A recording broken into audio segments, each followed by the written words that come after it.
Life is as if...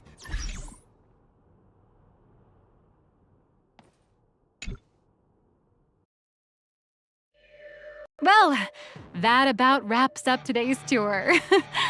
After seeing everything, what do you think? You're only realizing that now. That's your greatest advantage in joining the Phantasmoon Games. A story that's already spread far and wide.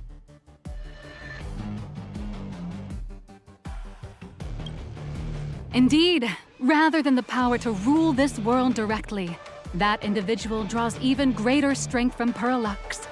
The stories and dreams spun by this enterprise are capable of steering the future of Planarcadia and of serving as the cradle for new imaginae. Madame Pearl is waiting for you at the top of this building to discuss matters regarding the Phantasmoon Games. Let me give you a little reminder. The rules of Phantasmoon Games have never required any competition between supplicants.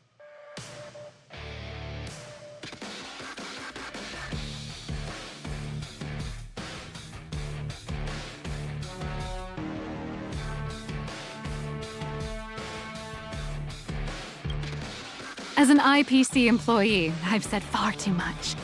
Your friends are waiting for you in the hall. You should go meet up with them. Don't keep them waiting too long.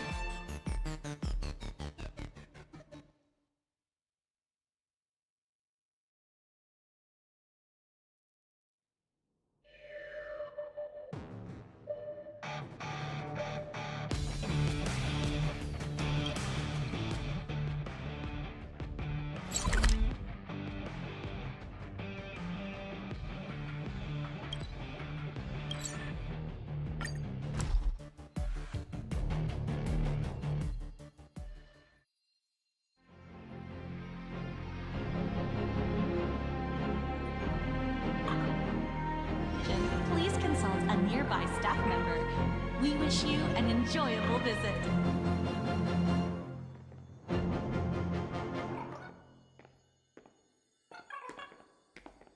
Life is as ephemeral as dew on a leaf, and full of worldly strife.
Life is as ephemeral as dew on a leaf, and full of worldly strife.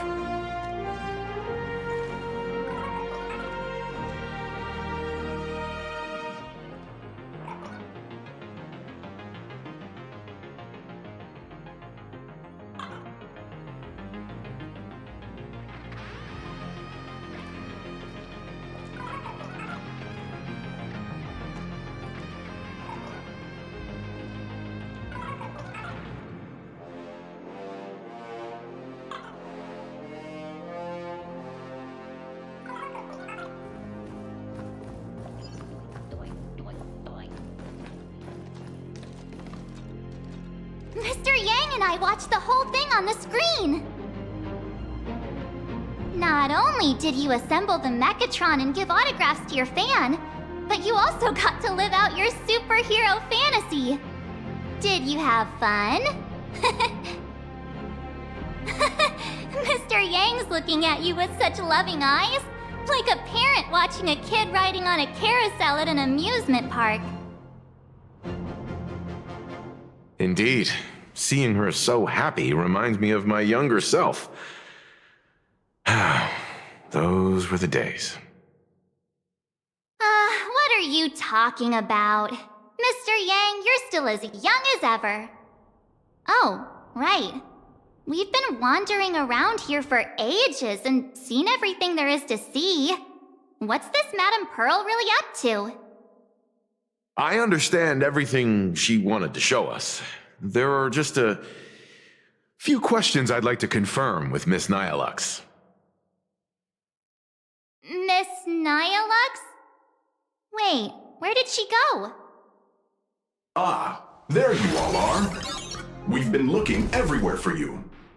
The Secretary's office sent Agent Feld here to keep you company while you wait, but he said he couldn't find any of you.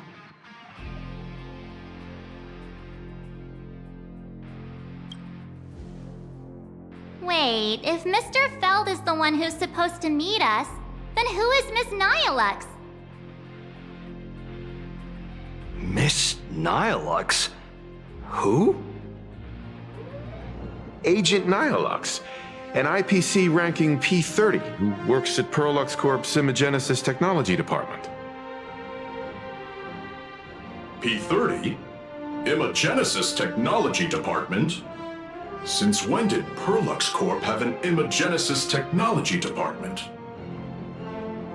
Could she be some kind of corporate spy who snuck into the building?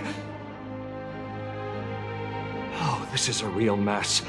What are those security guards even doing? Distinguished guests, are you hurt? Or did she trick you into giving her money or anything like that?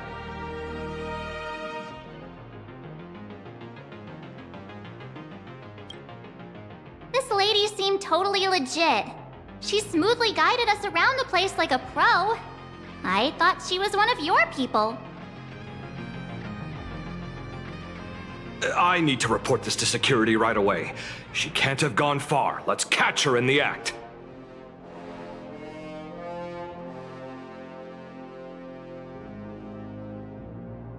Thank you for your help. Astral Express crew, Madame Pearl has been waiting for quite some time. If it's convenient, shall we head out now? I'll show you the way. Please inform Madame Pearl that the 3 guests from the Express will arrive shortly.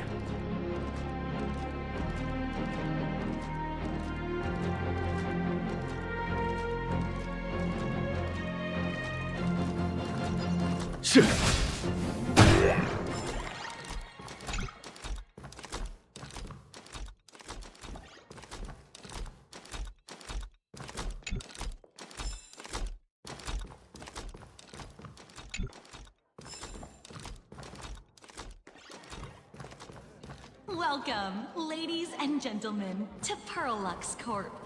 To ensure your safety and comfort, please avoid running and move through the area in an orderly fashion. Thank you. Pearl demonstrated the full process of creating a Mechatron army, based on what I saw.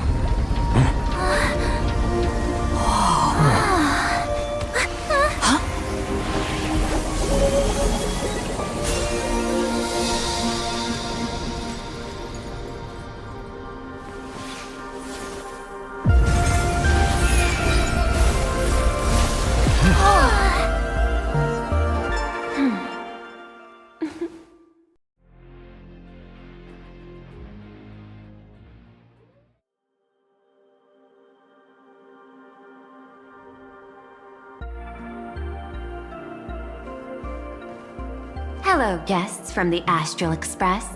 Nice to see you again. Thank you for your gracious hospitality, Madame Pearl. I understand there was a minor incident in the lower lobby involving someone impersonating a Pearl Lux employee. I hope it didn't spoil your enjoyment. We're fine. Don't worry about us. But how are things with you? Did you lose any valuable tech? Blueprints? Or top secret information? No, Pearl Lux's data firewall remains untouched, and all assets under security network surveillance are intact. The only change is an additional expense claim under my employee ID. Never mind. I can make a preliminary assessment that this was the result of someone's momentary impulse.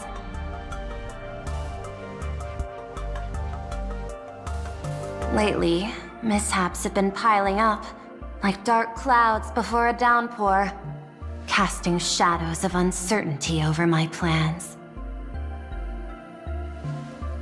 Could you be referring to the Herald of Death? 33 citizens were found dead in the Dovebrook district. In addition, an IPC specialist assigned to negotiate the purchase of a Mask of Elation died in an unexpected incident. This party has made overt threats to public order and is clearly challenging the IPC. My intuition tells me this is only the beginning. Managing capital and managing a corporation share one thing in common. That is, an aversion to risk and a pursuit of stability. And I bear both responsibilities. As the executive officer of Planarcadia, I bear an inescapable responsibility for the safety of this world. As one of the 10 Stonehearts, I hope to bring the Phantasmoon Games to a swift and safe conclusion. Rather than staging another dangerous battle, like what happened at Graphia Academy, I hope the supplicants can show the people of this world miracles of joy and happiness, instead of sorrow and rage during the Phantasmoon Games. Therefore, I'd like to hear the Express's request. Trailblazer, please, tell me. What's your ultimate goal for joining the Phantasmoon Games?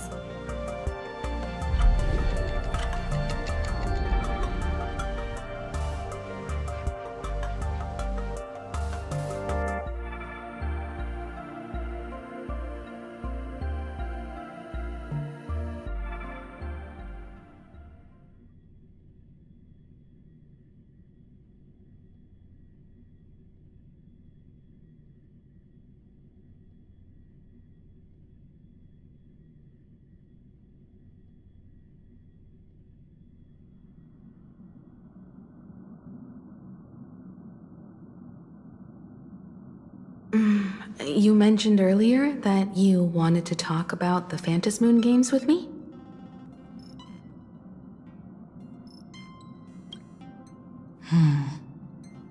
I'd like to talk about our ultimate goal for participating in the Phantasmoon Games. Got something in mind? I think the rules and rewards for the Phantasmoon Games are a little too vague. That's exactly what I thought when I joined the games 15 years ago. These games allow supplicants to do anything, good or evil. As a result, everything that unfolds in the course of these games exists beyond control. What's more vague is what can winners do when they share the power of the elation. According to legends and historical records from Ahatopia, victors typically first witness the manifestation of Aha themselves. They listen to the victor's wishes and grant them permission to use their power. And the applications of this power seem to be boundlessly vast. When faced with countless choices, the situation becomes even more thorny than having no choice at all. Sometimes I wonder if we had agreed to become the leader of the Anti-Destruction Alliance, how would this trip have turned out? If I win, I'll give up sharing Aha's power and ask them to be the leader of the Anti-Destruction Alliance.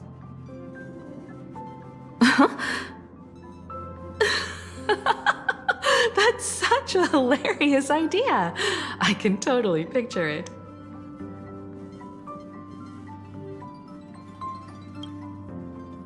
I get it. That's actually a brilliant idea. To begin with, this is far more meaningful than taking up a god's authority and squandering it freely for a single minute. Secondly, placing an Eon on the righteous cause of opposing the universe's greatest threat is something neither the IPC nor the god itself could reasonably object to.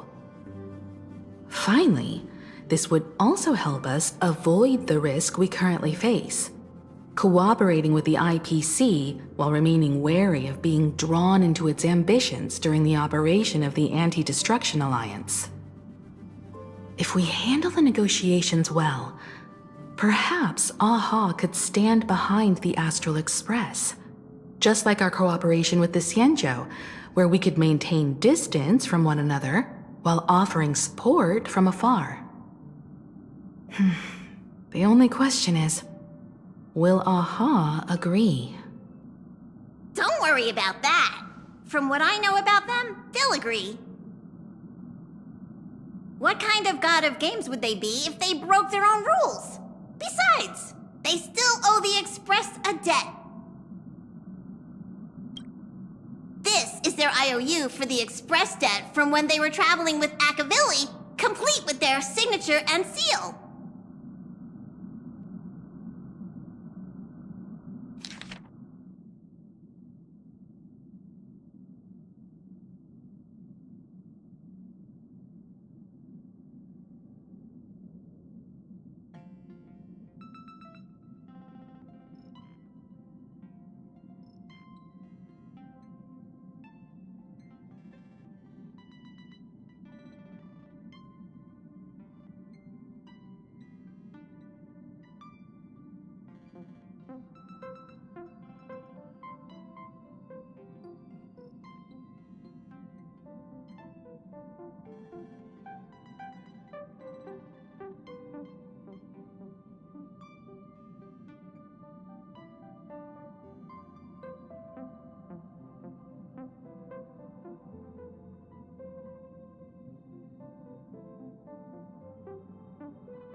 messenger, use this to blackmail them. That one will definitely give in to your demands.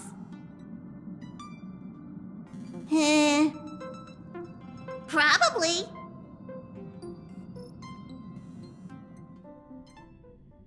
So, you're saying you want AHA to take on the leadership of the Anti-Destruction Alliance?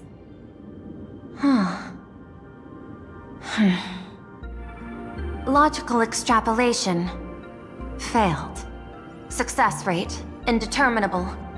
This peculiar proposal nearly brought my thought process to a halt. This request is far too lacking in structure, yet within an irrational context, it seems to conceal a certain kind of logic. If the universe is the master of Elation's playground, then they should do something about this playground that's about to be destroyed. As expected of the Trailblazer, your thinking is so... out of the box. I've learned something today. However, I don't think you stand much of a chance in the games, because I've joined as a supplicant.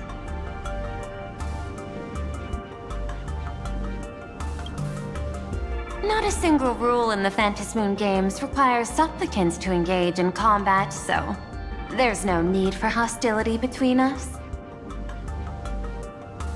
Planarcadia's administrator is a supplicant? At the same time, she has at her disposal assets of staggering magnitude. What, Perlux Corp among them. With money and power on her side, wouldn't her chances of success be way higher than ours? As I previously proposed to Miss Himiko, I'm willing to cooperate with the Astral Express to ensure the smooth progression of the Phantasmoon games. But the Astral Express isn't your only partner, is it? I have 2 other allies. However, you all are my most promising ones. Once the Astral Express joins, it will maximize the safety and success of this Ionic game. And I will do everything in my power to fulfill my partner's wishes within that limited minute.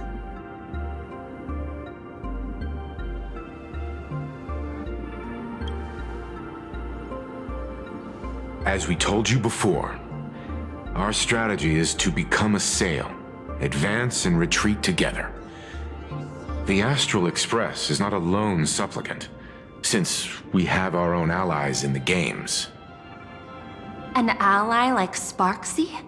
It's true that you defeated her and took her mask, but given her typical decision-making style, Sparksy isn't exactly what you'd call a reliable ally.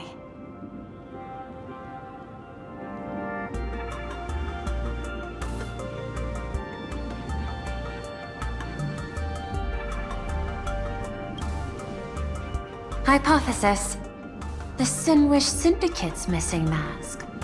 I thought it fell into the Cienjo's hands. Don't tell me. Yao Guang gave it to you guys?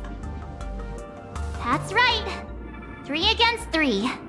We're tied at the moment. With this new variable in play, I'll have to adjust my extrapolations.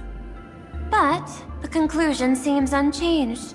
After all, as the administrator of this world, I have the natural advantage in resources. An IPC senior executive, Planarcadia's administrator, a member of the 10 Stonehearts, joining the games personally. It certainly has an intimidating ring to it. But when you think about it, isn't this identity precisely the greatest burden Madame Pearl has to overcome? She's right. Your identity is far too sensitive. You want to control these games and end it safely and quickly. But Planarcadia's citizens might not see it this way. All they see is the all-powerful IPC and an influential executive pulling all the strings. Your every action will be scrutinized twice over.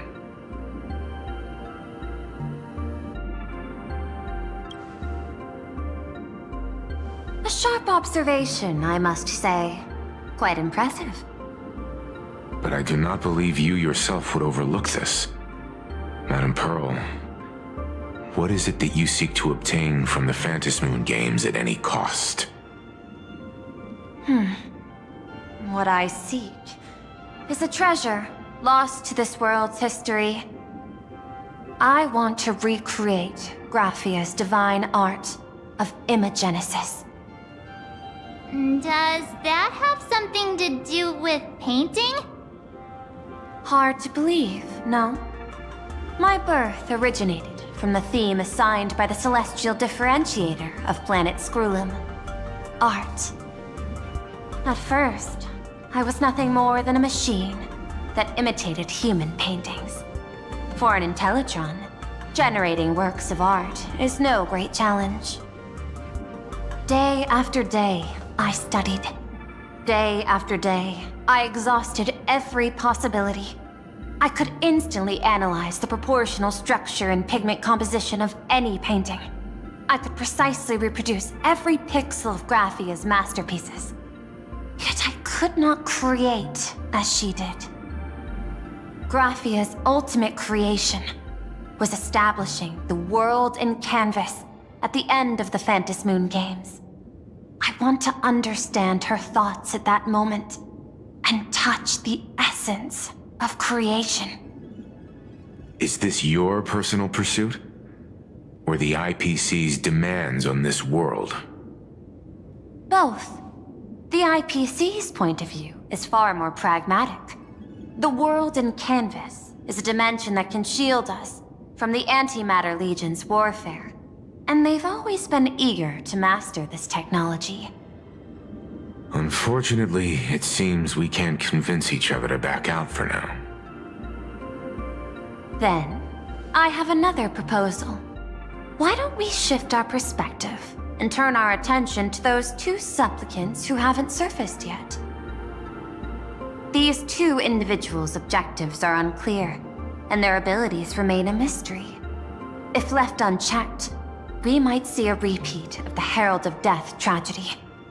I have a cooperation proposal that could help us gather intelligence on them, and I'm willing to share this piece of information with you all.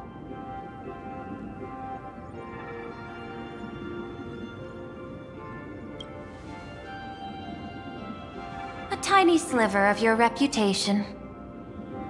Before we move on to the details of our cooperation, would you like to take a short break and have some tea to wet your whistles? Or shall we continue?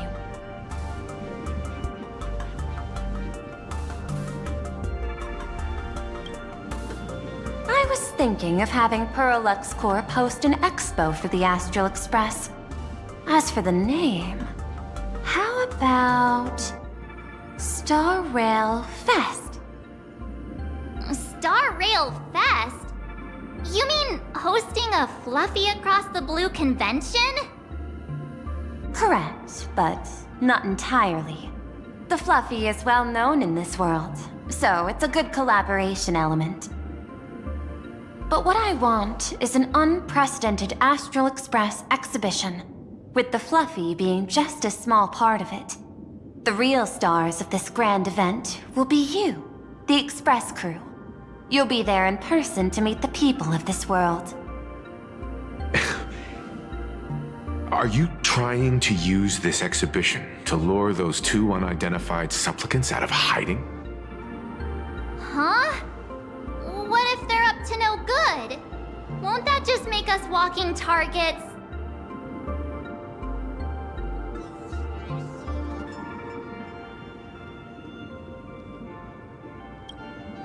What could be more inspiring to the people of a world than standing face to face with heroes of the cosmos? That's an enormous amount of wish power, and the Astral Express is the very source from which this wish power originates. Together, we can create a miracle for all to witness in Arcadia devoted to the legends of heroes. I'll also get Full Wish TV and other mainstream media outlets involved for promotional cooperation. And in return, Wish power will flow to you. Of this, I have no doubt. A wise choice. Before the Star Rail Fest officially begins, I have one more favor to ask of you all. I'd like the Express crew to pay a visit to Blurry QR Colt, the original author of Fluffy Across the Blue. Doesn't Perlux own the rights to the Fluffy? Since their debut, this author has remained anonymous, never revealing their true identity in public. But if the real-life inspiration behind the story were to pay them a personal visit, it would surely be a great honor, and likely persuade them to attend a signing, stoking the excitement even further.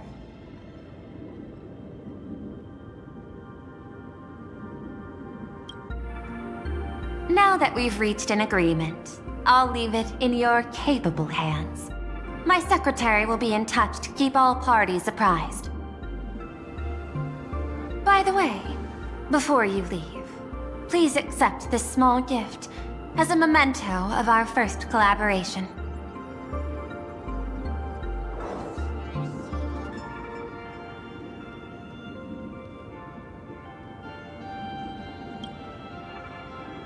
I've studied in detail the records of my colleagues' interactions with partners in Penacony, and I was particularly inspired by Aventurine's technique of giving small gifts that symbolize good fortune. So please, keep this chip with you as a symbol of good fortune for our future cooperation. Take care, everyone. Well, we'll be on our way then.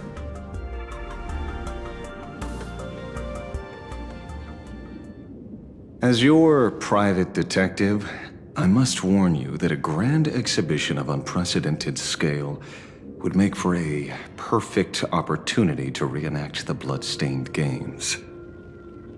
I understand. That's why I have a mission for you. Protect the Nameless at Star Rail Fest. You actually think they would need my protection with their strength? Don't tell me your extrapolations predict even bigger trouble ahead. Hidden beneath each extrapolation, tiny signals of unease keep bubbling up to my thought interface. I must be thoroughly prepared for whatever may come. Now that you've taken up the mask, let's talk about payment. What do you want? The same as always? Money? Before we talk about payment, let's discuss the Herald of Death. Although the Department of Aberration Defense sealed and destroyed all records of the blood-stained games, I still managed to uncover some unusual leads. After the Herald of Death incident, the victims' families collectively received compensation so massive it could fill any gaping wound. So, I figured, maybe we could find some leads by looking into official Planarcadia expenditures. But here's the interesting part. This item was nowhere to be found in that year's public financial report. Care to guess whose books this money went through? It was you, the omnipresent IPC. To be precise, it was the IPC's technology department that paid this astronomical compensation. Why would a lethal incident on some minor frontier planet cause IPC scientists to hemorrhage funding?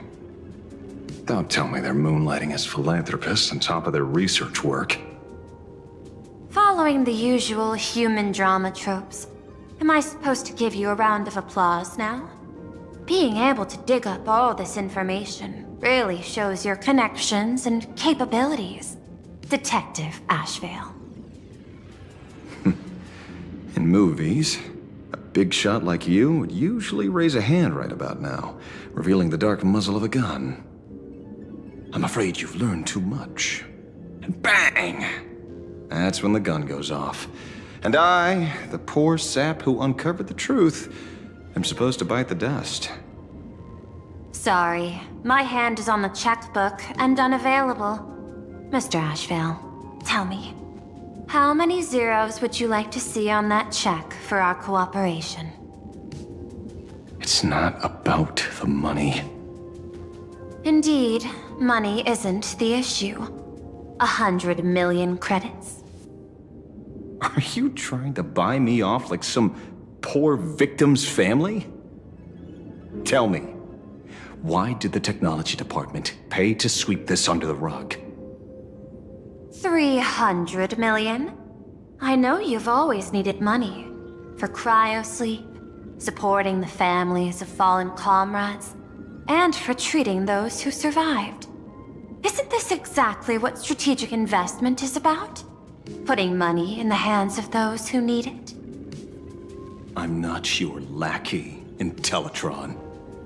Tell me the answer. 500 million? I could pretend there's a glitch in my calculation process and make it a cool billion for you. Money or answer? Your call. I want the answer. Oh, an unexpected choice. It defies my usual understanding of your decision tree. Note, I say this without sarcasm or ridicule. The answer is, I don't know much. Hard to believe, perhaps. But as CEO, my power isn't unlimited.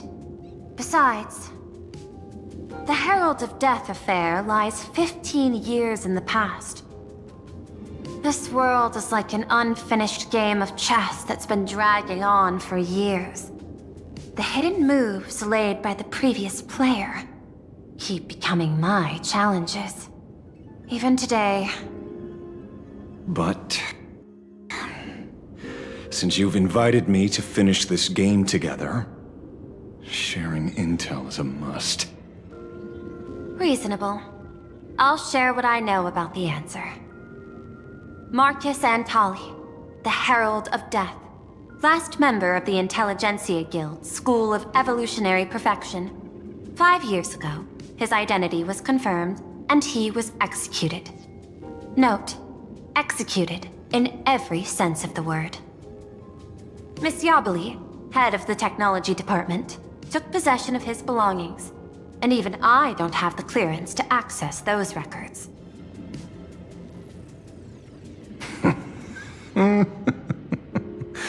No wonder. So, that guy was practically IPC personnel, give or take. That also explains why the technology department shelled out the compensation. Yet, the method behind this latest killing is identical to the one from years ago. If the Herald of Death is truly dead... A serial killer coming back from the dead is the least of our worries. Even if a serial killer does come back to life, he's still just a serial killer who's been shut out of the Ionic game. What's more concerning is this. Someone wants to exploit the legacy of the Herald of Death. Miss Yabali took away everything that man left behind, except for the fear he instilled in the people of this world. And during the Phantasmoon Games, not only can miracles trigger wish power, but fear too. Based on my extrapolations, the appearance of this new Herald of Death might mark the beginning of the festival spiraling out of control. No wonder you're in such a hurry to end the games. Mr. Ashvale, I've always respected you. But right now, I need to rely on your strength even more.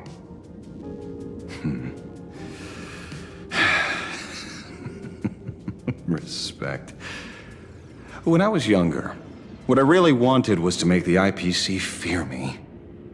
The passage at time's not exactly kind, is it? Deal, Madam Pearl. But I will require one more form of compensation.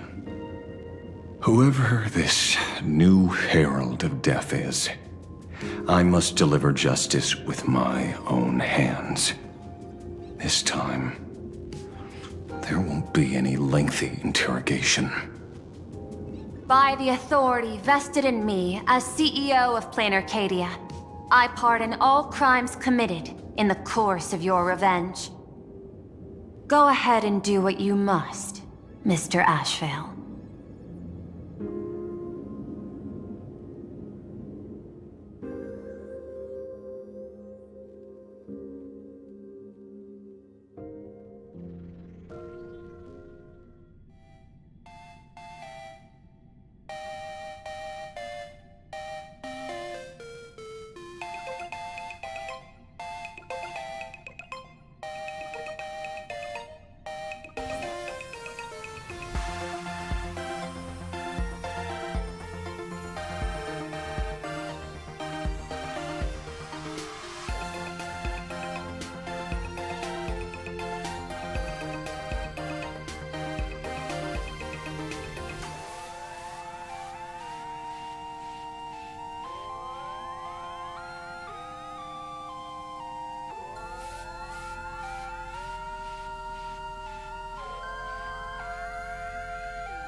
My friend, I don't blame you, but I'm done being a breathing dead weight.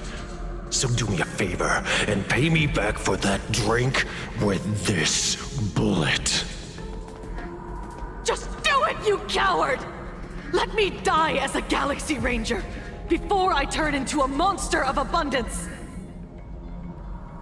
But shoot me. I beg you. My Skybo above, may you have a pleasant dream. Not knowing who you are, not knowing why you exist here, that isn't life. In ancient times, humanity's daily goal was to obtain 2,000 calories of food. Humans back then knew they were just one member of the animal kingdom. They understood why they migrated, hunted, gathered. But now, in an era where you can get food delivered to your door with just a tap of your finger, effortlessly achieving that 2,000-calorie goal, humanity has lost its way like never before. Tell me, will the Phantasmoon Games bring a new direction to this world, Ashvale? What's wrong with getting food with just the tap of your finger? Well, don't tell me you want to go back to the days when everyone was starving and at the mercy of the harvest? 2,000 calories are pointless, but just for survival. It's the goals beyond 2,000 calories that define humanity. And the Phantasmoon Games holds up a mirror to humanity, allowing them to see their truest selves.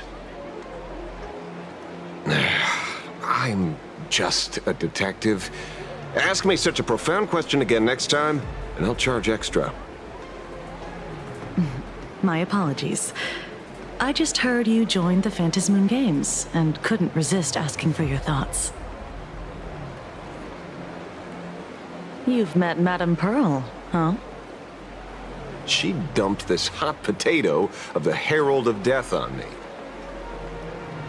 On us. Judging by your expression, it seems less like a hot potato and more like a sweet fruit. Because I have a lead now. I think the key lies in the word copycat. To prevent copycats, you kept the Herald of Death's modus operandi from 15 years ago under wraps, which means... There's only a few people who could reproduce this killing method with such precision. The investigators from the Security Bureau and the Department of Aberration Defense at the time, and those directly involved in the Herald of Death case. Detective Kuchiba, I've heard that you've devoted considerable time to researching the crimes from the Phantasmal games. So, I'm the prime suspect now. Is that it? Just a bit of minor deduction. After all, murderers always love to return to the scene of the crime. Isn't it coincidental that you happen to be standing right before my eyes? That's not deduction. It's a conjecture at best. As for investigating those two categories of suspects, we've been doing that for a long time already. It's been 15 years. The relevant people and the victims' families have all gone their separate ways. Tracking them down now won't be easy. Yeah. After losing their loved ones in such a cruel way, their hearts were shattered. Many couldn't bear to stay in Dovebrook District and chose to move away. I remember seeing that in the case files you sent me. They even formed a mutual aid society for the victims. I wonder, after all these years, have they managed to heal the wounds in their hearts? Maybe they have. After all, they go by a new name now. The Research Society of Happy Smiles. Ah, you mean that charity with the slogan, Healing Smiles, Healing Arcadias? Before he died, Kostide mentioned that group to me. He said quite a few young people in the gang left without looking back, just to join them. So I thought, maybe we should start by looking into their rivals. The Research Society of Happy Smiles, huh? A charity that helps people escape their pain and find happiness, offering free counseling, medical care, all of that good stuff. Sounds like they've turned over a new leaf. How could you call them rivals to the underworld? I dug a little deeper into them, and found something interesting. You mean your monkey dug up something interesting, right? Okay. Mr. N dug up something interesting. Have you heard the name of the sponsor behind the Research Society? Her name's Full Wish. That name rings a bell. Wait, isn't she the boss of Full Wish TV? I think she was one of the survivors of Graphia Academy too. This is getting a little too coincidental. Just like every case you've accidentally cracked before. Mr. Ashvale, should I compliment your keen instincts or your incredible luck? Luck's a part of a detective's toolkit, too. Anyway, whether Full Wish is guilty or not, we won't know until we look into her. That's why I asked you here.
Dovebrook District New Life Project.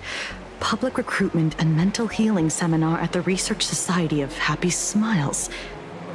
And she's the speaker? Holding a seminar at a place meant to bury past trauma. The very site of 2 bloody incidents. Miss Fullwish's audacity is certainly impossible to ignore. So what are we waiting for? It's time to drag Dovebrook District's old skeletons out into the light.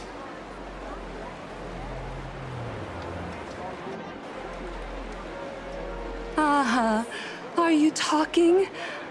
Yeah, I'm almost there. I want more happiness.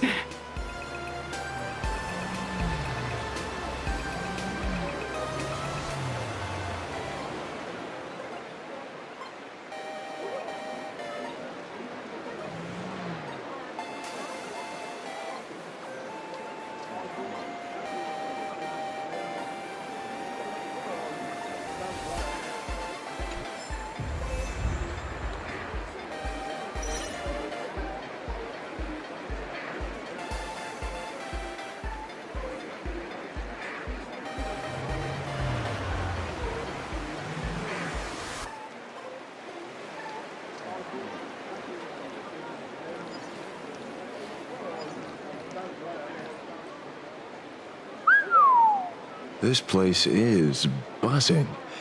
Are they all here waiting for Fullwish to grant their wishes? A rich person like Fullwish can make most people's wildest dreams come true with the snap of her fingers. I'm less curious about who she'll help than what she wants for herself. If money could really accomplish everything, the IPC wouldn't be eyeing this world. My bet, I'm sure that Fullwish wishes the tragedy 15 years ago never happened. Erasing history. Can the laughter really pull it off? In past victory records, there have been countless and often bizarre instances where the victor used the elation's authority to change reality. You have to understand, the Phantasmoon Games isn't just some wish-granting lamp. What makes it irresistible is that it turns the one who wishes into the genie. That's quite alluring. Have you heard about the noblest worm Aha made godlike? It became the happiest creature in existence. Happy enough to burst apart, leaving no intact body behind. Your knowledge of these unofficial records is enough to rival ours. Since you see things so clearly, Mr. Ashvale, why sign up for the games? Miss Kochiba, is that a rhetorical question? Or are you fishing for a confession? Fishing? Don't be afraid. Now that you're a supplicant, public officials like me no longer have any authority over you.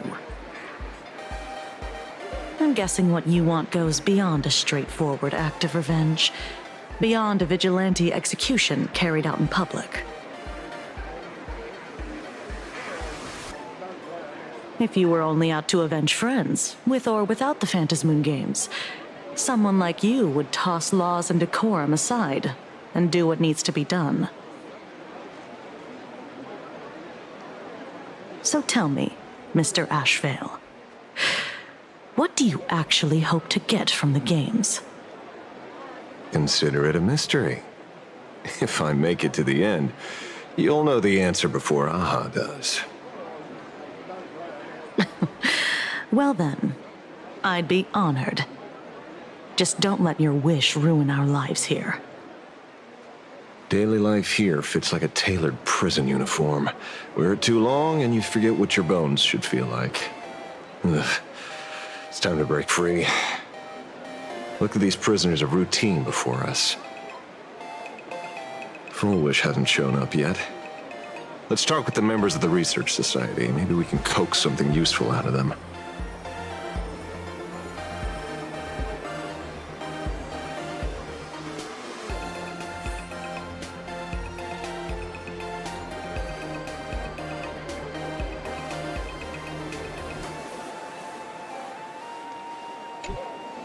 I got called into another chat with the boss today.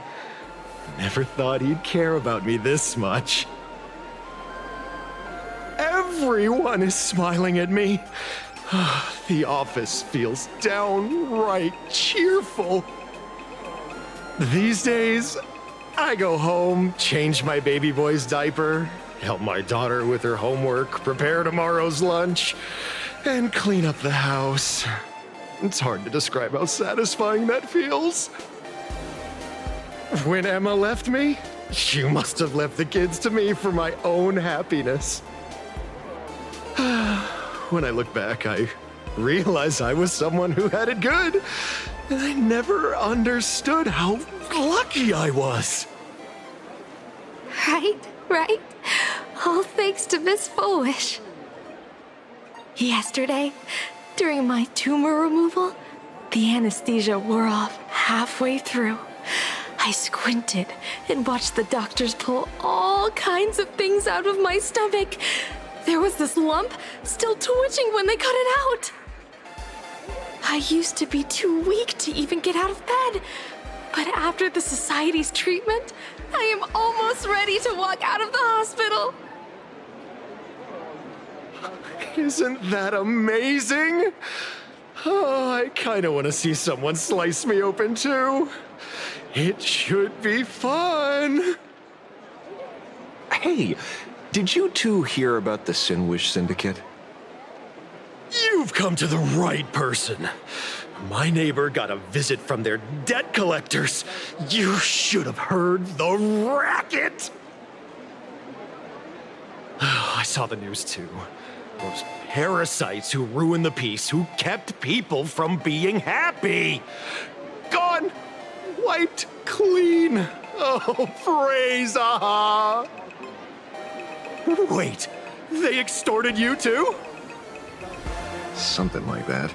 Still owed their underboss tens of thousands of credits. So your debt's wiped clean. Oh, must feel pretty great, huh?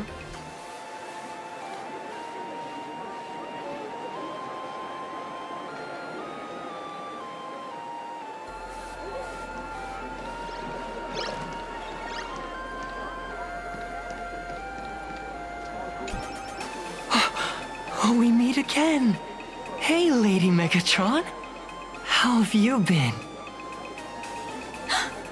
Good. Since I joined the Research Society, I've made so many new friends. In the past, I struggled with mobility. I always had to work 3 or 4 times harder than the other Megatrons, just to keep up. A lot of Imagine think factory-made types like me don't count as their own. And humans look at us and see soulless machines. If every sentient being has a home, then even the scrapyard is closed to me. I'm not even considered recyclable waste. But here, in the society, no one cares what I am or what I can do. They just see me as a normal person. Congrats. You found your home. Aha said the same. They and everyone here are my family. Aha talks to you. Of course! You mean you can't hear them? Guess you're not happy enough yet.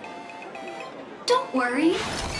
Once you join the society, you will.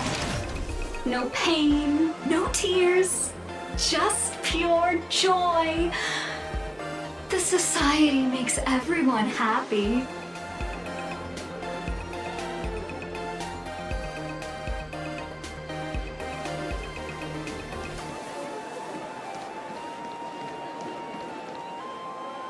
Looks like it's about time. If the star of the show doesn't show up soon, the crowd's gonna burst with anticipation.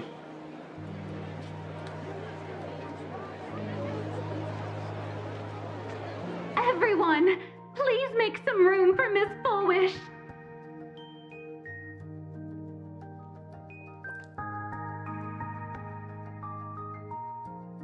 By the Master of Elation, may they bless all souls and grant them smiles.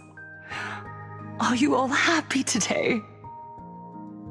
Very happy!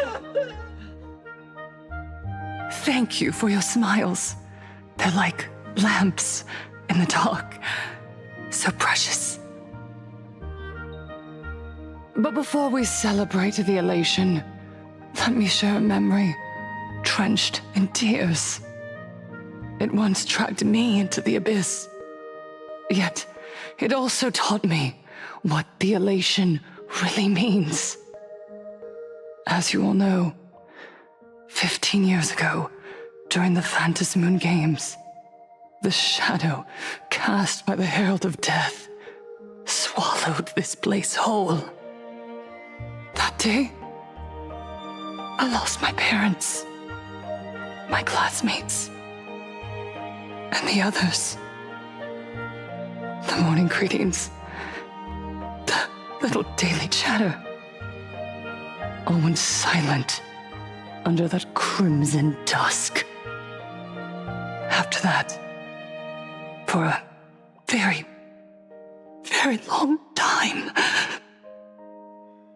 all that remained of my world, a door shut tight, a room steeped in silence, and a wound in my heart that would never heal. Just hearing the words, Herald of Death, made me shake uncontrollably. I even once thought the only escape was to follow the dead and leave with them. Back then, I was just an empty shell, breathing, beating, but lifeless inside. And just as my soul was about to fade away, an old lady from the Mutual Aid Society knocked on my door. She didn't offer empty words of comfort. She just looked me in the eyes and asked, "Child, would you try stepping outside this door? Out there are many people broken by pain, just like you. But together, we can start picking up the pieces, one by one." She smiled at me. A warm, gentle smile. And in that smile, I felt the Master of Elation grant me a reason to live. At the Mutual Aid Society, I saw countless souls scarred by fate. Some bore wounds beyond healing, and some had lost their loved ones. Each of us bore a different wound, but every wound got deep. And yet, what truly moved me wasn't the pain. It was how, beneath those scars, they still reached out to one another, offering a smile to a child who'd stopped crying, lending a guiding hand to someone lost. They taught me something precious. Pain can destroy a person, but the wish to bring elation to others can spark the fire of rebirth. That was when Aha's voice echoed again in the silence of my heart. The smiles passed from one another through mutual aid is Aha's most precious blessing. It does not belong only in the small room of a support group. It yearns to illuminate hearts lost in darkness. Each time we share a true smile, it's as if we hear Aha's voice. And when that voice rings out, all suffering fades, all pain is healed, and everyone knows what true happiness feels like. That's why the Research Society of Happy Smiles was founded. I will share this divine smile with all of you. No more sorrow! Please!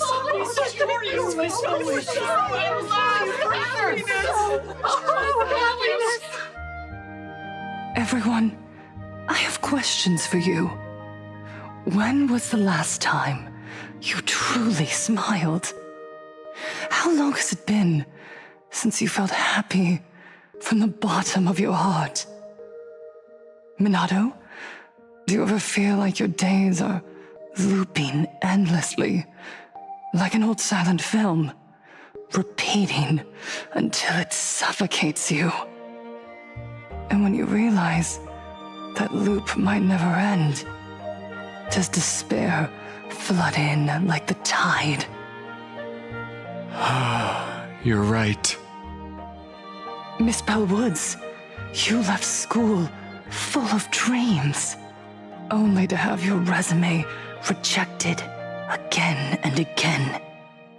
You told your parents you were busy in Seafeld City, hiding your heartbreaking loneliness behind that lie. Please, help me! And Taija, did the cold exclusion at school and the indifference of the adults who should have cared build a wall around your heart? One that made you afraid to open yourself up to the world again? Yes. When we were born, no one had to teach us how to smile. But who would have thought that one day, even smiling would become so hard? Once, our world was blessed by Aha's grace. A gentle world in canvas, painted in elation. For centuries, humans and Imaginaes lived freely together in that eternal haven. Until the Inter-Astral Peace Corporation violently tore us away from that sanctuary. They brought us their so-called inter-astral civilization, imposed their so-called standards of happiness, and told us that life's ultimate joy lies in self-focus, self-indulgence, and self-satisfaction.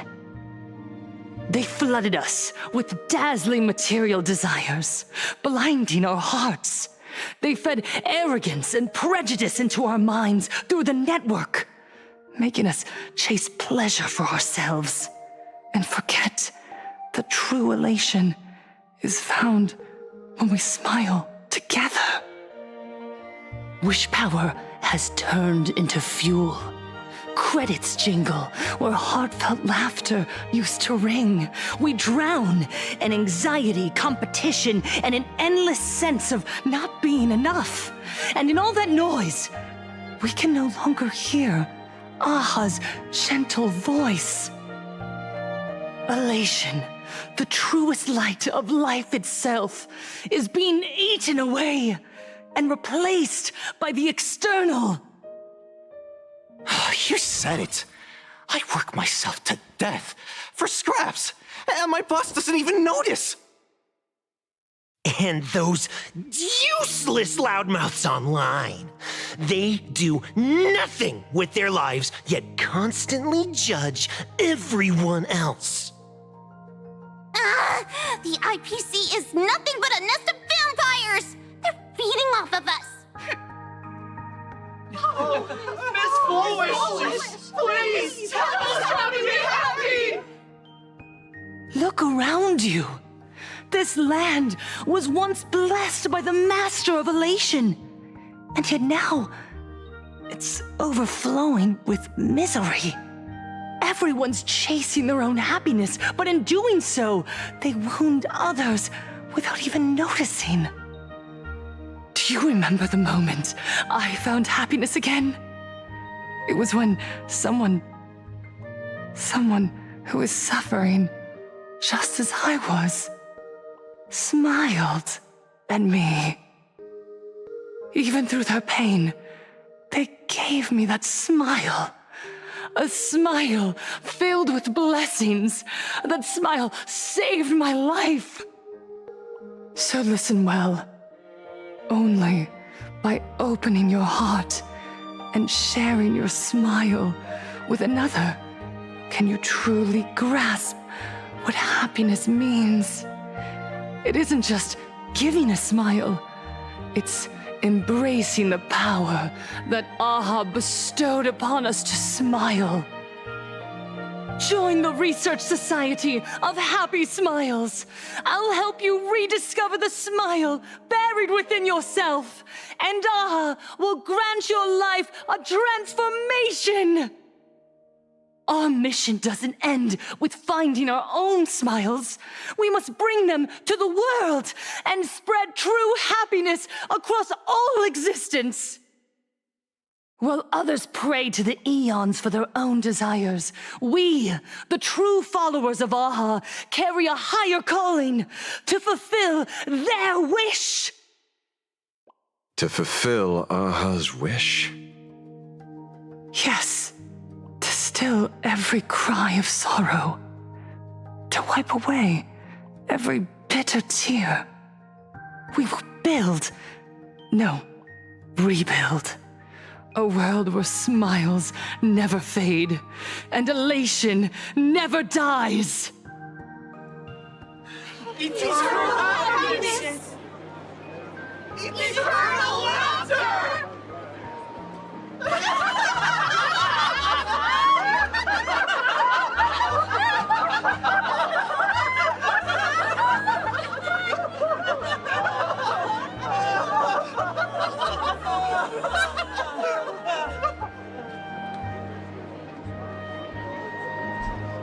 The speech is over.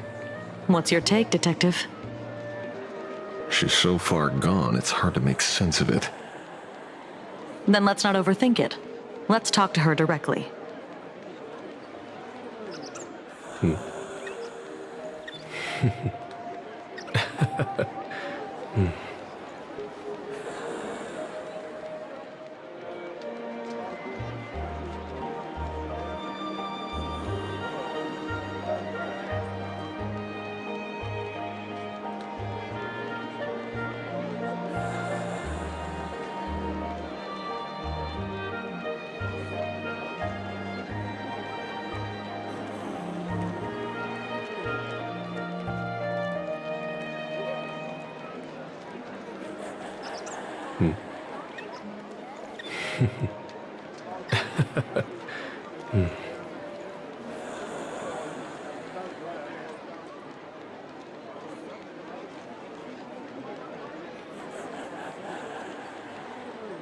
Life is as ephemeral as dew on a leaf, and full of worldly strife.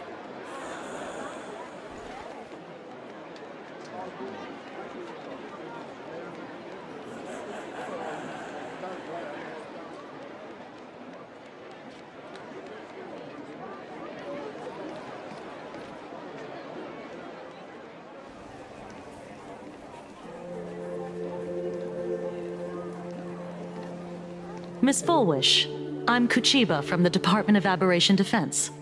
I'd like to have a chat with you.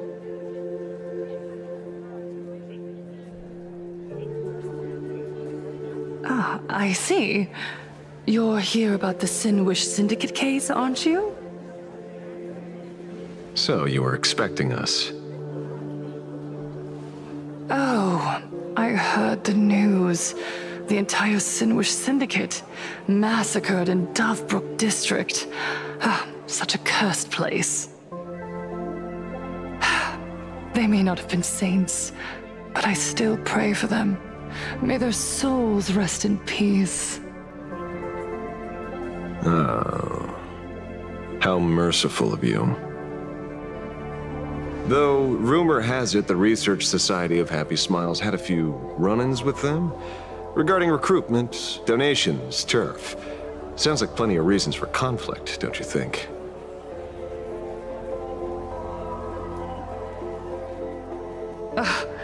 Are you suggesting we had the Sinwish Syndicate killed? For conflicted interests? Oh, wait, that's not what I said. You know nothing about our finances. Every expense is covered by a charitable foundation established with the compensation from 15 years ago. We don't need a single cent from our members. When I heard about this tragedy, I personally allocated relief money for the victims' families to keep order and peace in Dovebrook. Tell me, Miss Kuchiba, someone copied the Herald of Death and slaughtered dozens. What will your Department of Aberration Defense do this time? We never released that detail. How do you know someone's imitating the Herald of Death?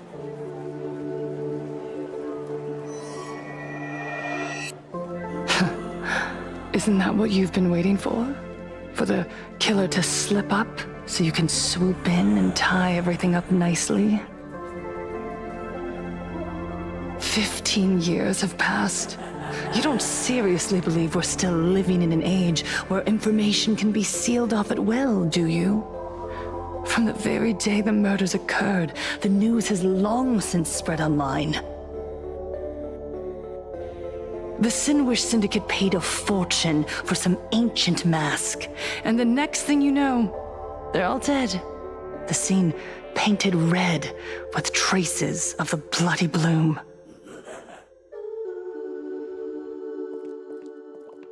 Please pay no attention to baseless rumors. Rumors? And yet you're here. That alone proves one thing. The rumors are true. And the new Herald of Death really does exist. Otherwise, why do you suspect me? Only someone who knows the original case could recreate it so perfectly, right?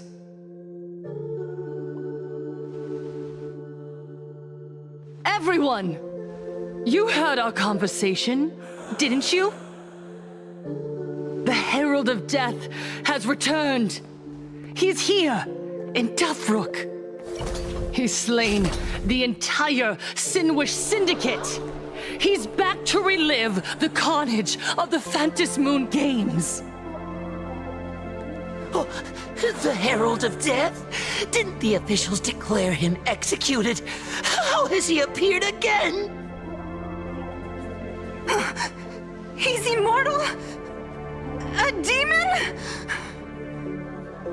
He's back for revenge! He'll take revenge on everyone. We're doomed!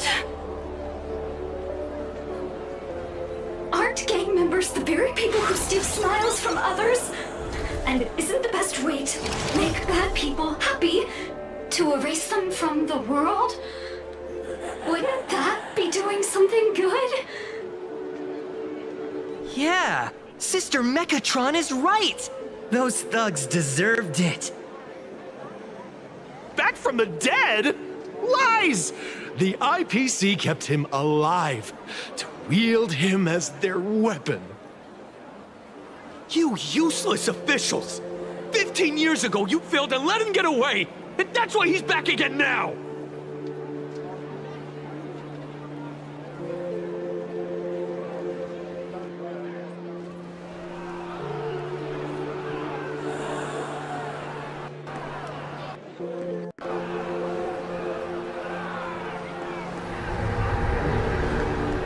Everyone, there's no need to panic. Remember who you are. You are those who live beneath Aha's brilliance, who have claimed happiness and cast off the shackles of suffering. Once the Herald of Death fed on our fear and tears, that was the source of his power. Look at the smiles on the faces of those around you. There is no fear left in our hearts, no tears left in our eyes. All that remains is resolve, happiness, and faith in the elation. The Research Society of Happy Smiles will protect this world. Etch this into your hearts. The happy do not die. For even death cannot touch a heart filled with happiness. What's going on? There's something very wrong about this woman. Yes, as long as we're happy enough, there's nothing to fear. We won't die. Happiness is our weapon. Happiness will destroy the Herald of Death. Happiness will save this world. Operation Spread Happiness.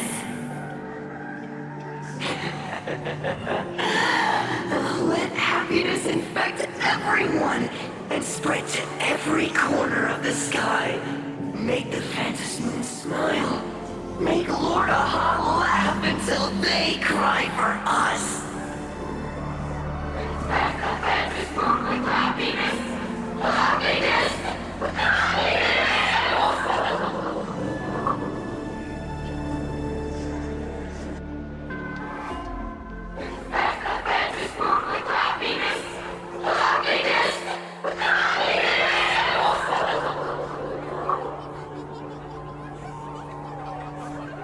Silence!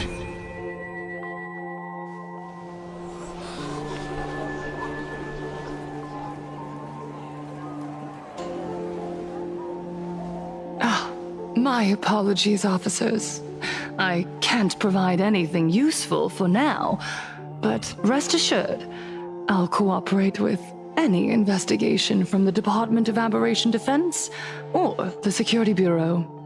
And of course, I'll fulfill my civic duty. Whether it's the newly emerged Herald of Death or the various upheavals surrounding the Phantasmoon Games, the Research Society of Happy Smiles will handle them appropriately. What we protect is the future and the smiles of Planarcadia. Or perhaps, after all this, you too have felt that yearning within your hearts. Would you like to join us to embrace eternal happiness? I'll pass. But I've got a feeling we'll meet again.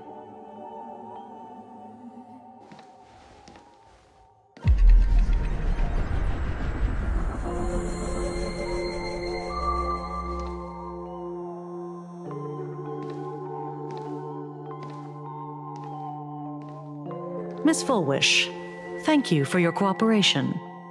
Hopefully, next time we meet, it won't be like this.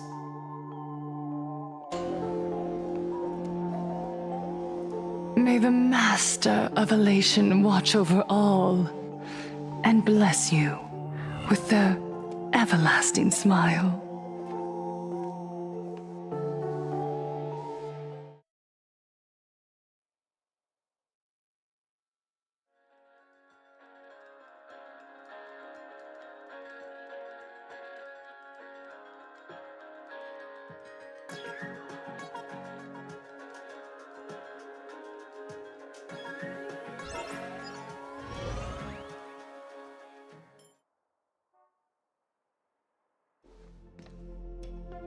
Let go of your obsession.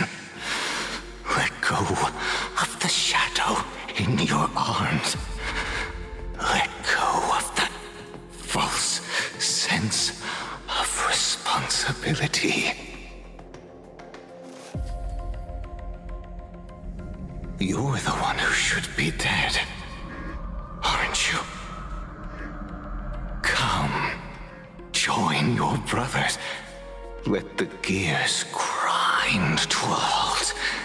Let the hands fall still and end that life of yours that was never meant to be.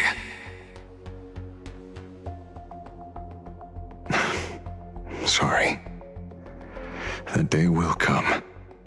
But for now, there are more important things I must do.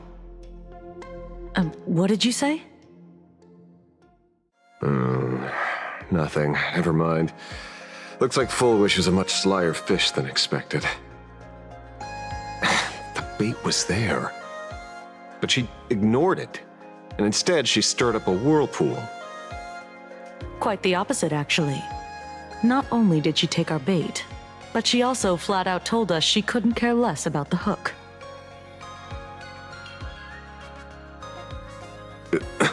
Huh?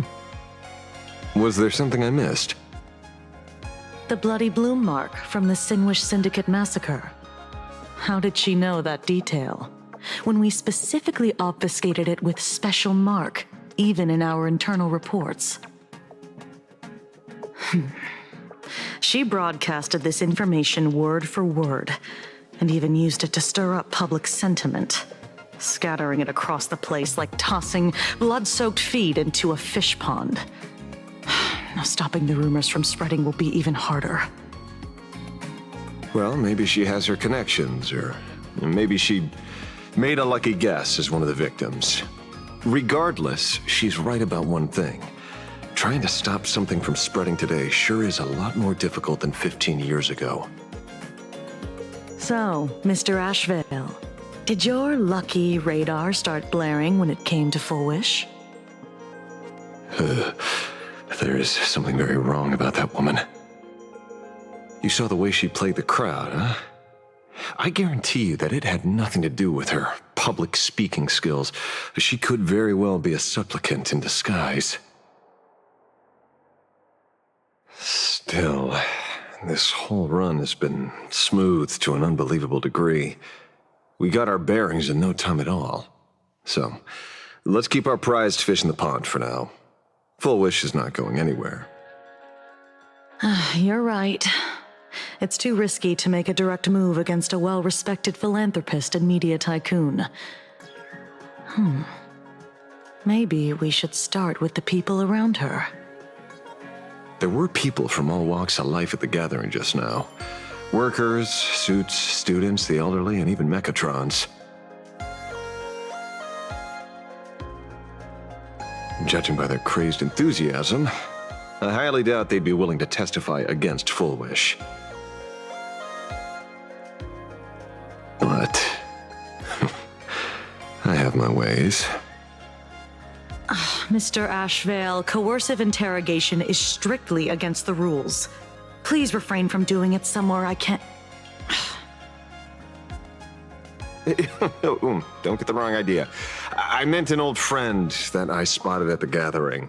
By the way, ever watch Daybreak Squadron? It's on Sunday nights at 8. I thought you weren't a TV person. Not me. Mr. N. He watches it. Your monkey is quite the child at heart. Anyway, come on. Let's go get an autograph from our heroic film star.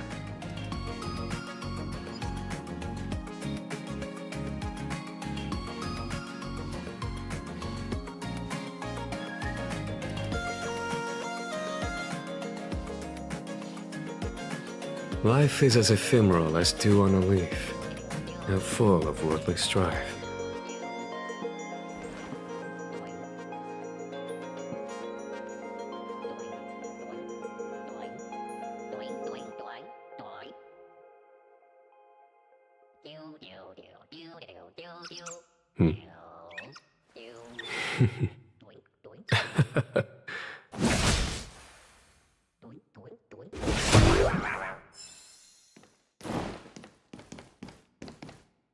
Is that him? Shh! Don't interrupt. What? You lost him? Not even close. Hey! Why are you two following me? Oh, we're just two grown-up fans of the Daybreak Squadron trying to get an autograph from Big Brother Magnus. Mr. Ashvale? Don't prank me like that. You really scared me. Really? Cinderborn, the peacekeeper of our city, vanquisher of evil fiends, is scared of his own fans? Long time no see, Magnus. You're not here for autographs, are you? I saw you two at the gathering. I don't understand. Why are you investigating Miss Fullwish? She's been nothing but a kind, lawful person who spreads happiness to others. You heard about what happened with Sinwish Syndicate, I assume. Then, was Miss Fullwish telling the truth? The perpetrator left the same signature as the Herald of Death did 15 years ago. So, did that monster really kill Mr. Polwave and Costide? 15 years and he's back? This demon? How many more lives must he take? Mr. Magnus, you're one of the survivors of the incident, right? Yes. That monster took my parents that day. But what's the Sinwish Syndicate case got to do with Miss Fullwish? Because that Herald of Death was executed 15 years ago. That's for certain. The Sinwish Syndicate case, on the other hand, has copycat written all over it. And Fullwish is a suspect. So, just because we're survivors, we automatically become suspects? What? Are you gonna interrogate me too? If that's what you want, Miss Kuchiba can arrange for it later. For now, I just want to ask you a few questions about the Smiles Society. It doesn't matter if you have a few or 100 questions. I have nothing to say to you. 15 years ago, I was left all alone in this world. The so-called relatives closed in like a pack of hyenas, their eyes fixed solely on the compensation smeared with my parents' blood. Abuse, deception, expulsion. To them, I was nothing more than a walking money bag, an eyesore, a jinx. It was the society that gave me the chance to live the life I have now. What about the Sinwish Syndicate then? If I recall correctly, they took care of you once. Old Polwave helped you deal with those relatives. Listen, Mr. Ashvale, the debt I owe the Sinwish Syndicate will be paid. I will avenge them as a member of the Smile Society as well as the Daybreak Squadron. I'll rip the Herald of Death out from the shadows in their name and see justice served. That is my duty. You're in over your head.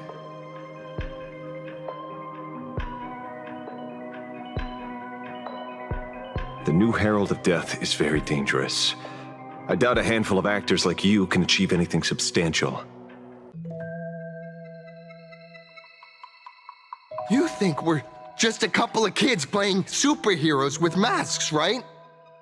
Well, you're wrong. My squad mates and I aren't the easy pushovers we used to be, Mr. Ashvale.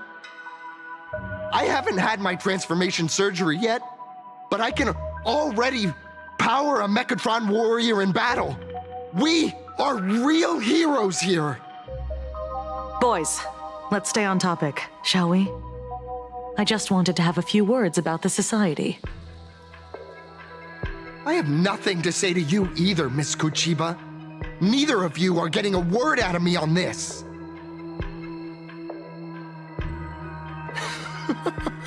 Well done, Magnus. Your loyalty to the Smile Society warms our hearts. You're following me? Not by choice. These IPC dogs made it clear that they intend to frame Miss Fullwish. Oh, we're not going to just let this slide. Would you look at that? the hunters become the hunted. What does it matter? If someone's looking for a beating, we'll gladly give it to them. You have 5 minutes for questioning. So make it count, Mr. Ashvale. They're all yours.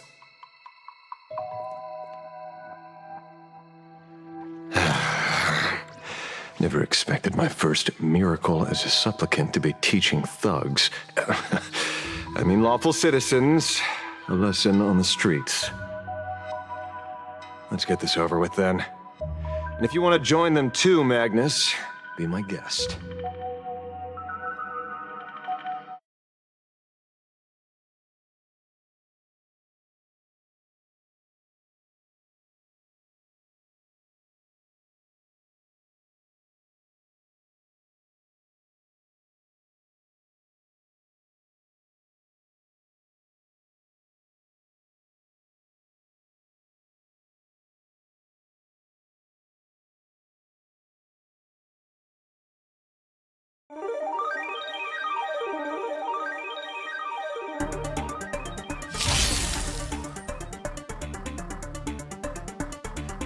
Fair warning. I'm out of practice. If you get hurt, that's your problem. Your fists don't hurt at all! Mr. Ashvale, stop!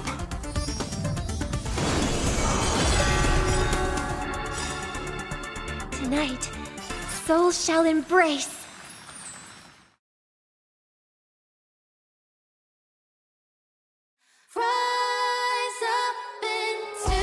My purpose has always been to protect. Mountains roar, dragons rise! I've heard the call. Loud and serenity stands clear before me. In this mortal form, I will walk with you, watch over you, and guide you on your path.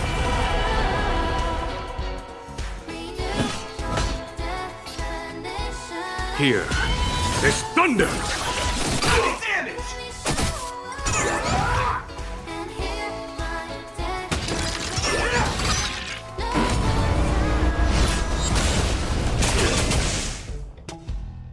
I'm sorry, Mr. Ashvale. I have to stop you. Hooray, Cinderborn! The bringer of justice! Oh, shut up! Calamity undone, soaring above the lands. This is permanence! Time for the master stroke. Radiant Spirit, heed my word. Show no mercy!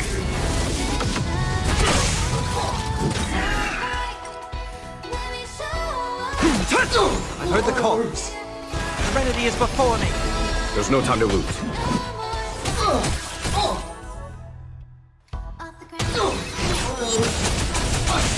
Is this a hero?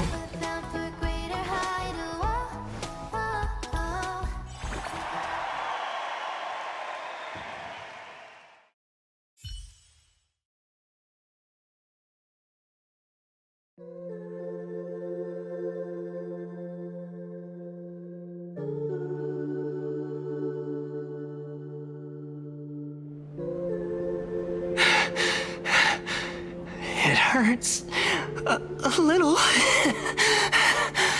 but I'm happy.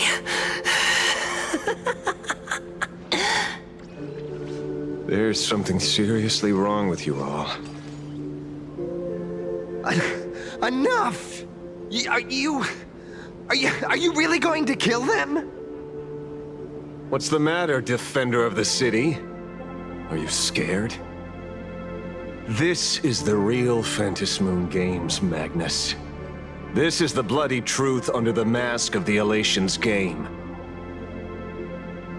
15 years ago, at dusk in this city, the Herald of Death tore people apart, one by one. Did he ever stop to ask even once, is it enough? I know you want to make something out of yourself, like the trailblazer of the Astral Express, and I know you want to catch the new Herald of Death and crush him like a bug, using the same methods he used against the Sinwish Syndicate. But here's the deal. It's not your duty. And the Ionic game sure isn't a TV show where you get to play the hero and save the day. You mentioned a conversion surgery earlier. Are you saying that all Society members underwent some kind of unknown modification? That figures. I was wondering why these people looked like they felt no pain at all. Humming along merrily even as they bled. Does this have anything to do with the surgery? What? Nothing to say? Fine by me. 3 minutes left. That's long enough for me to question them. Time to hurry and get some answers from these people while they're still on the ground.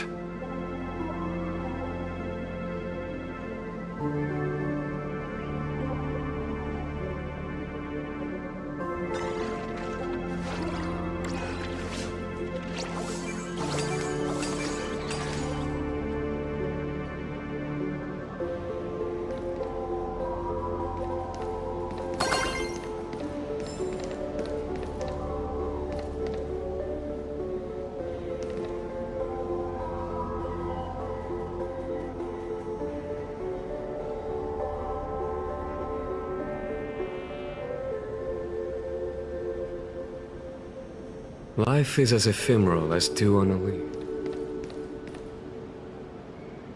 Hey, lackey! Wake up! Pain should not exist.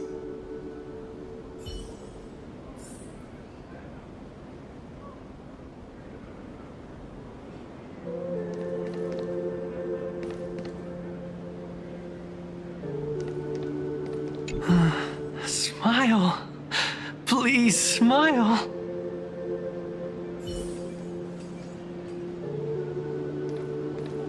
The laughter. Don't let it stop.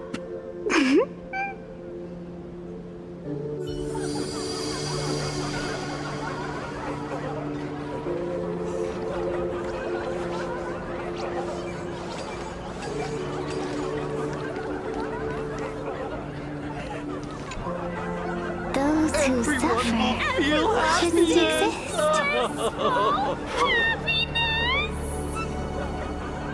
What the heck happened to these people? This is... the small procedure that official members receive. They call it the happiness surgery. With a prick of the needle, no more than a mosquito's bite. The doctor puts this small thing inside your eyelids, even smaller than a synesthesia beacon, and more convenient. People who have had the surgery say that it soothes all your pain and suffering, past or present. Even your body becomes stronger, and your mind clearer and more focused. A state where you can truly receive happiness. So, you haven't had this happiness surgery yet, right? I'm not ready yet. I've been thinking it over. But the rest of the squadron had it, and they've all become happier. They say it's the necessary step to becoming a true superhero that safeguards everyone else's happiness. If I don't do it, then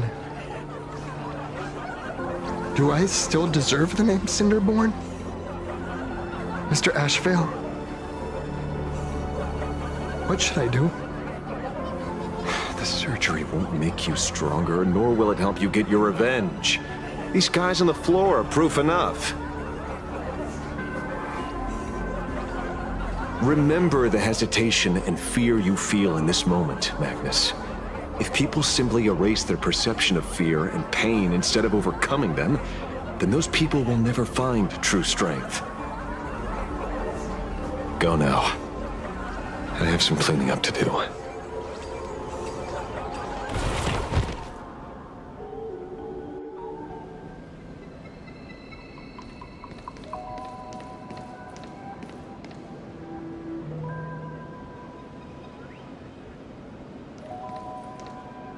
So, did you, pry the answers you were looking for out of them? These people have all been processed by the Smiles Society. Heck, who knows what method they used. It completely neutralized their ability to feel suffering and despair and gave them bodies like steel, incapable of feeling pain. Say, is this the kind of treatment that the Medical Ethics Committee would approve? As if. I doubt they even bothered to submit an application. Which means Full Wish has far more dirty laundry than we initially expected. The idea was to find the Herald of Death with the leads we had. But here we are, going deeper down an increasingly scarier rabbit hole.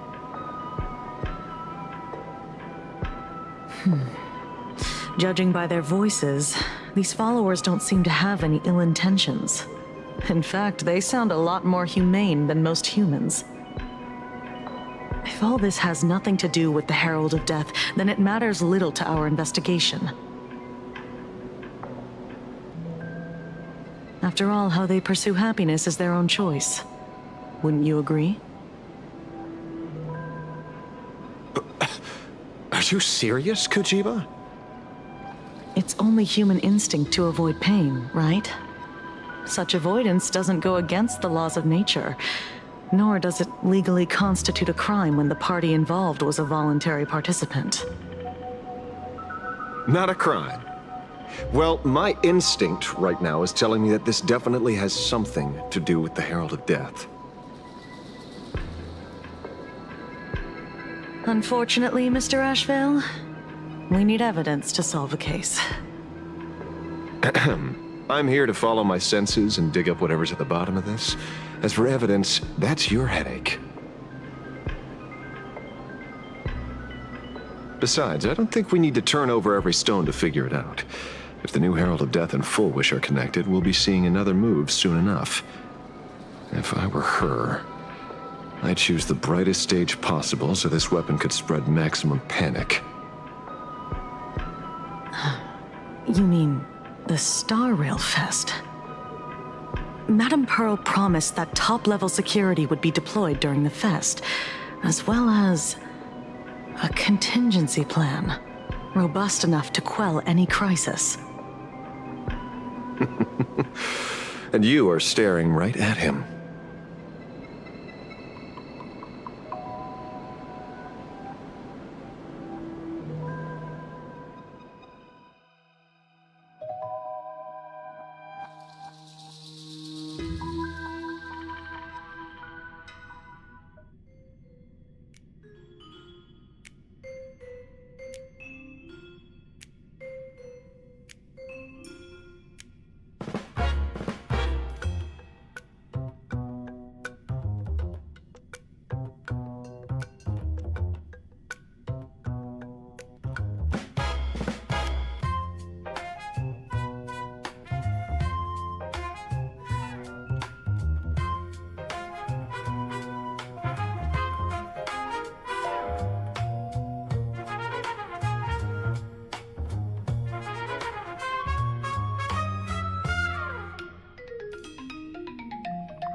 According to Sunday, the crow should lead me to Blade's whereabouts.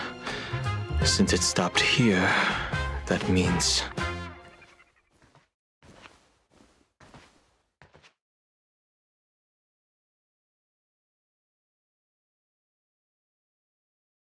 I wasn't even looking for you.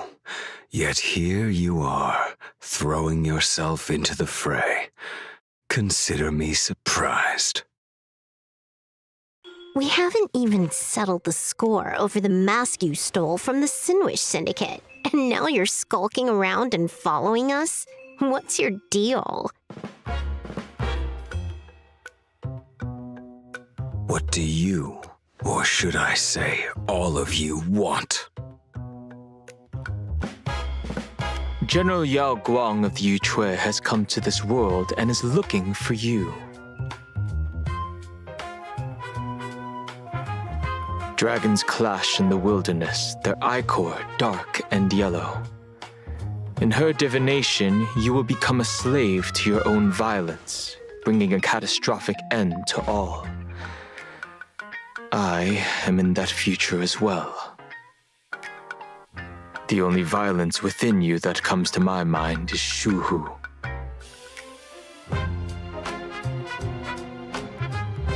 The emanator of abundance who resurrected time and time again. The monster who turned planets into living beings and merged billions of people into flesh spheres. The Xianzhou fears that he is using your body to resurrect himself. So, what's your plan? Kill me again. Oh my, things are getting a little heated. Should I get you both slushies? Thank you. I'll pass.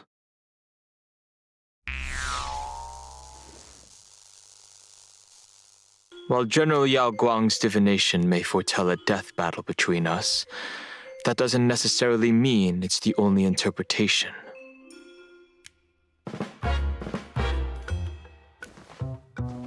My experiences on the Express have shown me time and time again that even fates set in stone aren't entirely immovable.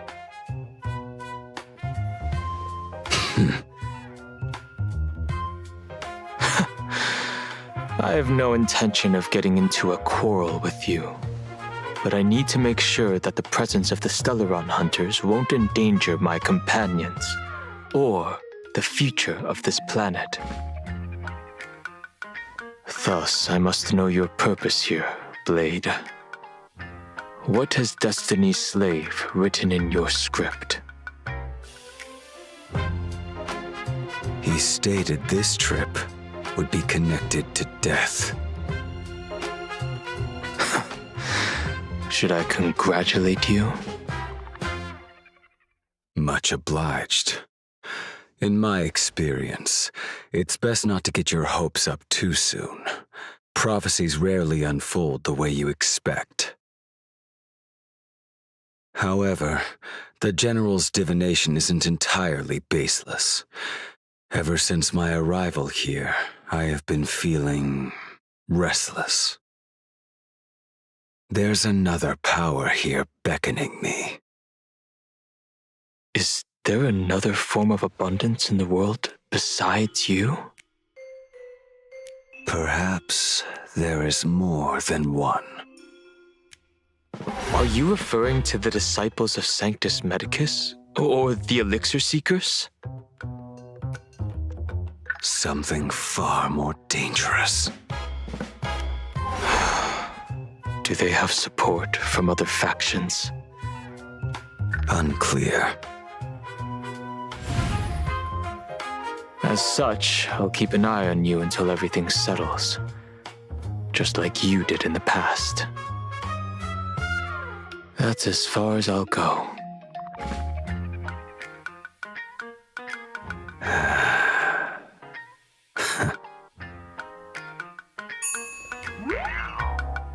Did you two just agree to some weird collaboration before me? I'll leave that matter in your hands, Silver Wolf. I don't get it. That good-for-nothing detective didn't even blink an eye before selling us out to Pearl. And you still plan on working with him? There are things only he can get done.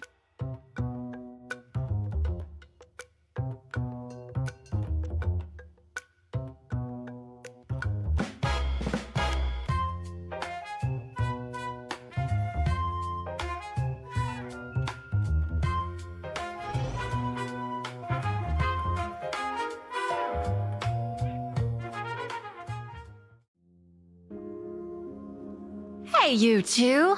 Why the long faces? On land blessed by the Master of Elation, frowning is bad manners.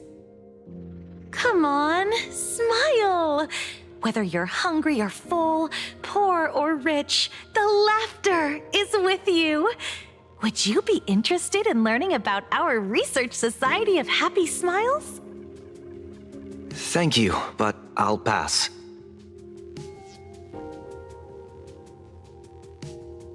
Another one?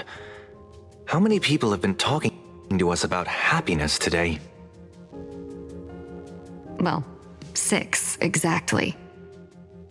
Locals say ever since the Sinwish Syndicate case, this Research Society of Happy Smiles has exploded in size. That gang's fall left a power vacuum, and the Research Society of Happy Smiles filled it like a fast-growing fungus. Even those who were once resistant or indifferent got swept up in it. I think I'm starting to get a better picture now. Is this, by any chance, tied to what you're preparing to do in the Phantasmoon games? Not only me. It might also be tied to the ominous fate General Yao Guang warned about. The one looming over this world. A few days ago, when I used the tuning power to help her intervene at SparksyCon, I caught a strange sound echoing in people's minds. A strange sound? Yes. Cheerful, happy laughter echoing in their heads. Oh, without those gangsters, this street's much cleaner now.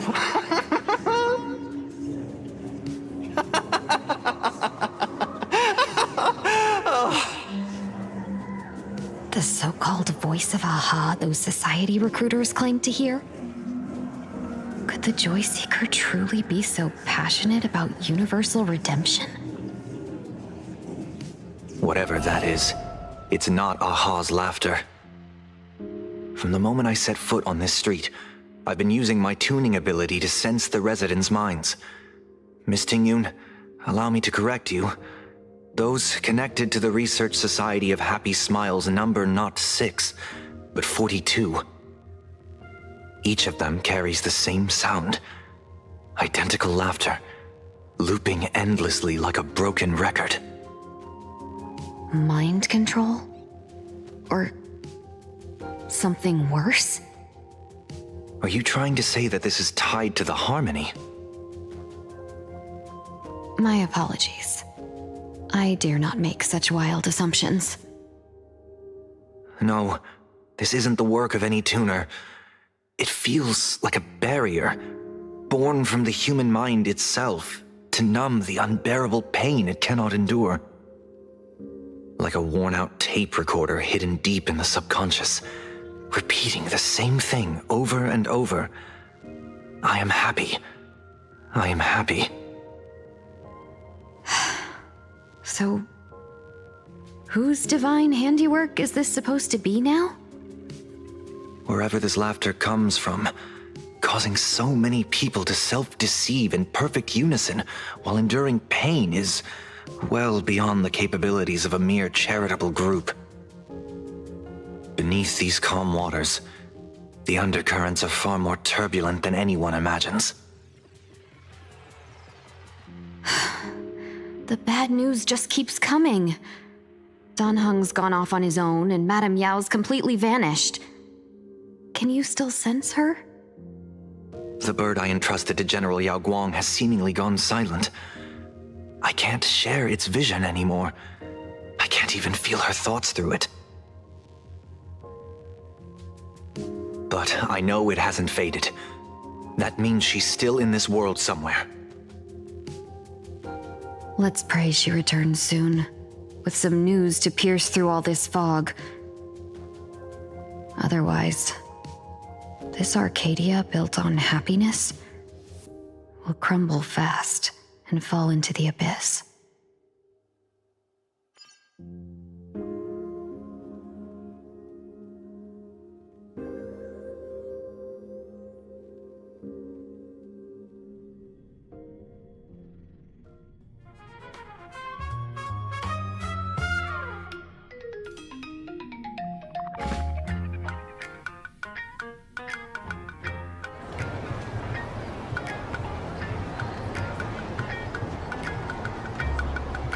Blurry QR Cult? That's an unusual name. Why would the author of Fluffy Across the Blue have such a pen name?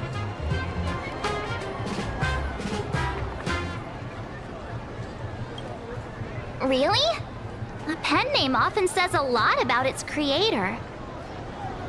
Someone who can draw something that cute must have a warm, gentle heart. I heard the Fluffy's been running for half a year in a magazine. At first, it wasn't very popular in Planarcadia. But after that memory bubble movie, a Holy Grail Stay Night, Old Odie produced, became a massive hit. The Astral Express's adventure stories spread far and wide, and the Fluffy started gaining popularity. Now the latest chapter, The Sacred Flames Return, Amphorius's creation, is sold out everywhere. This cult sure knows a lot about our journey. Must be a galactic fan of the Express crew.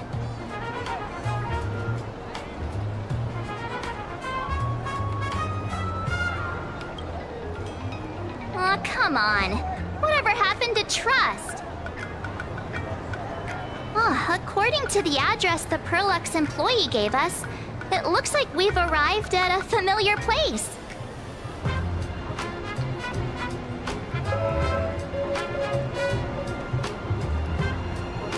For such a small place, Dovebrook District is really full of hidden talents.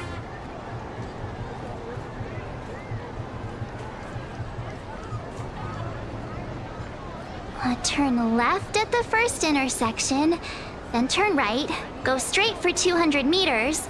Wait, this is... the Furbobo Weekly newspaper?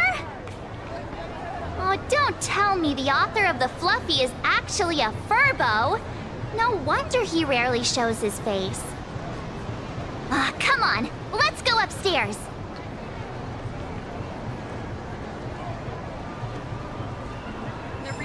Society of Happy Smiles.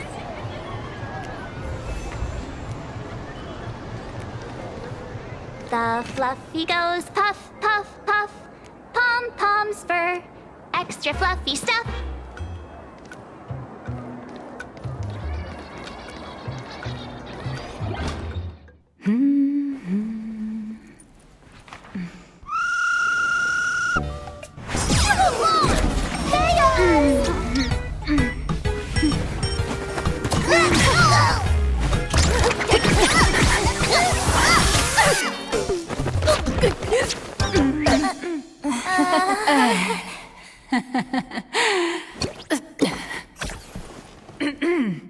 Please come in.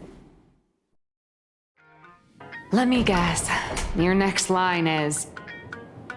Why are you here?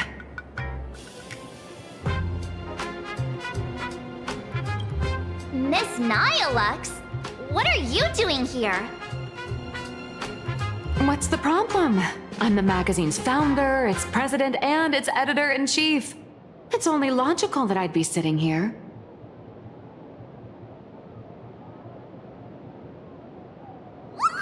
$1 million? President Nihilux has already been behind on behind on everyone's wages for months.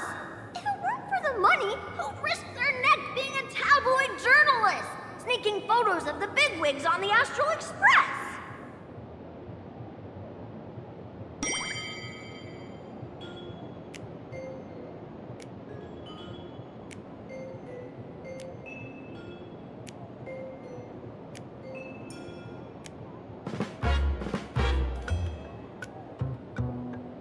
boss who doesn't pay wages has no right to sit here.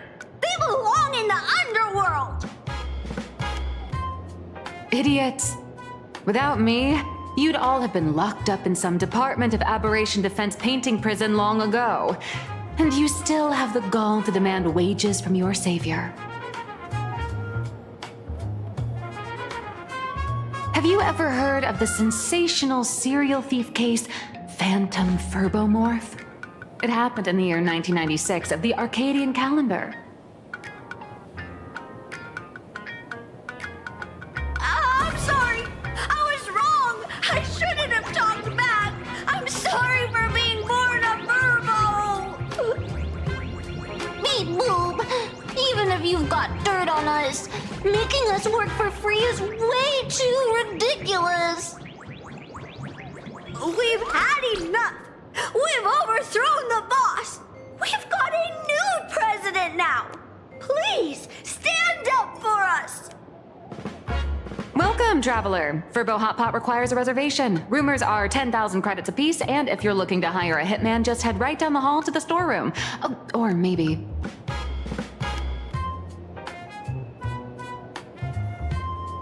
You came to meet the brilliant, charming, and universally adored blurry QR cult.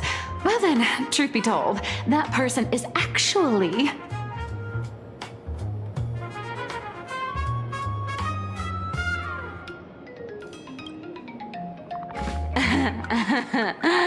Who could it be?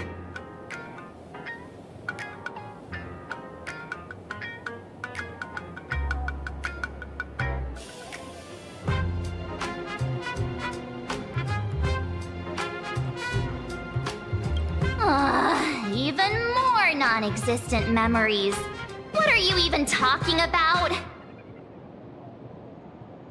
Once you rule out all the wrong answers, only one truth remains. The only one here who can actually draw is you, Nihilux. Your blurry QR cult!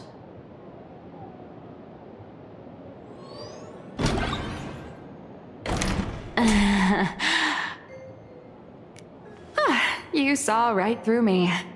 As a reward for seeing through my disguise, how about an autograph or a photo? Allow me to reintroduce myself.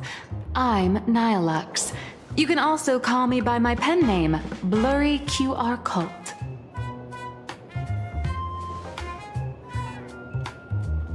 Aw, no wonder you were tagging along back at Perlux Tower, acting like you knew us so well.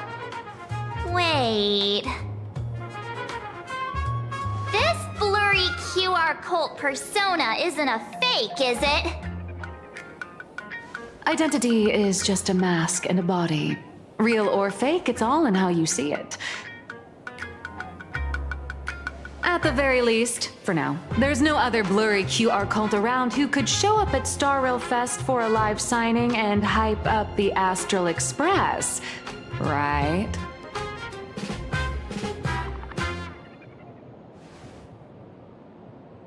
So, you already know why we're here. Just a little deduction, that's all.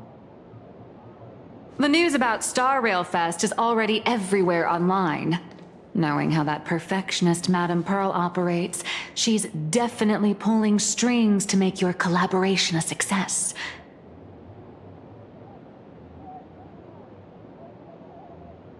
Naturally, having me step in was part of her plan.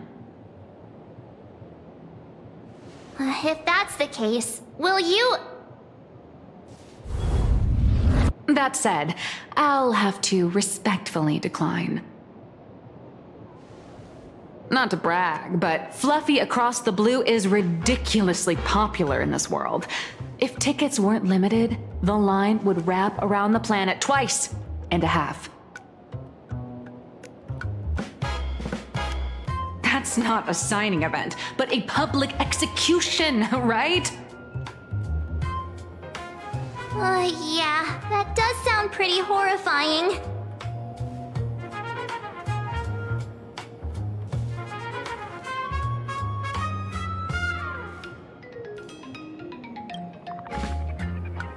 So tell me, Miss Nihilux, do you really have the right to refuse us? You've used the crew's likenesses and adventure experiences without permission. Surely you owe us some form of compensation. Why are we talking about this all of a sudden? Today, on behalf of the entire Astral Express crew, for your violation of our publicity rights, emotional damages, and lost wages, I hereby demand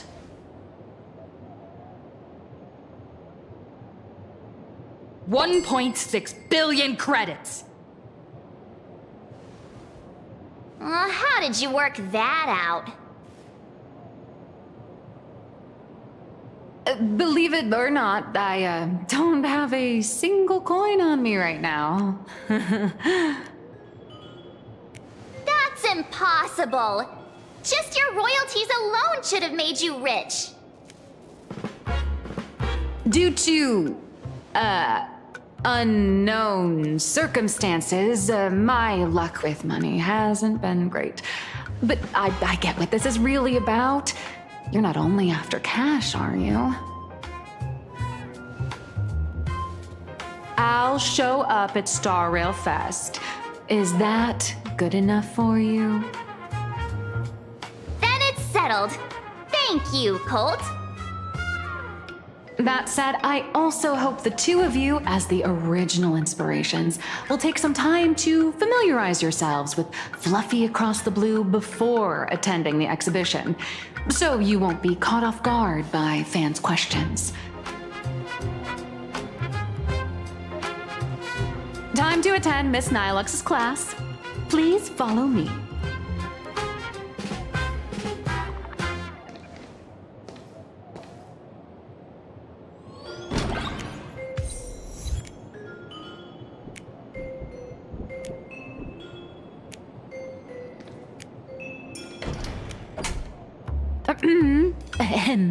Miss Nilux's mini class is officially in session. If you have any questions, feel free to ask at any time. Miss Colt, why did you pick the Astral Express as the theme for your comic? Well, I'm all about realism, but sadly, my previous works like Acheron's Godslay, Galaxy Ranger Saga, and dozens of others all got canceled. If you hadn't beaten Iron Tomb and boosted its popularity, this one would have been canceled too. Let's not ask sad questions, all right? Sorry. All right, pay attention. The cute little critter in the center of the image is Baseball Raccoon, the main character of Fluffy Across the Blue. Just recently, March Bunny and Woof Woof Dawn found her in a trash can. At that moment, a terrifying monster is causing havoc on the space station.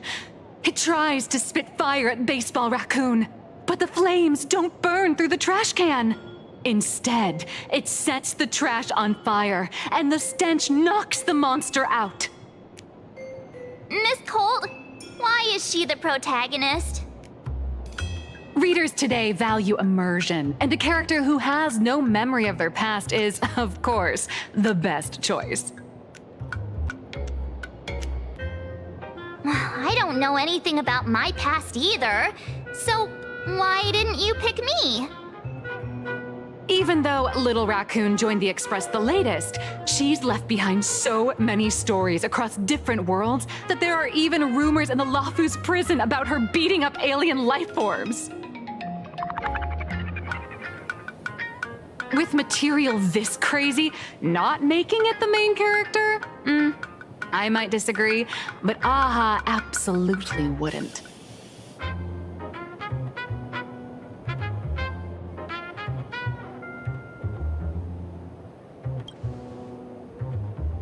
Stick to being the Baseball Raccoon, okay?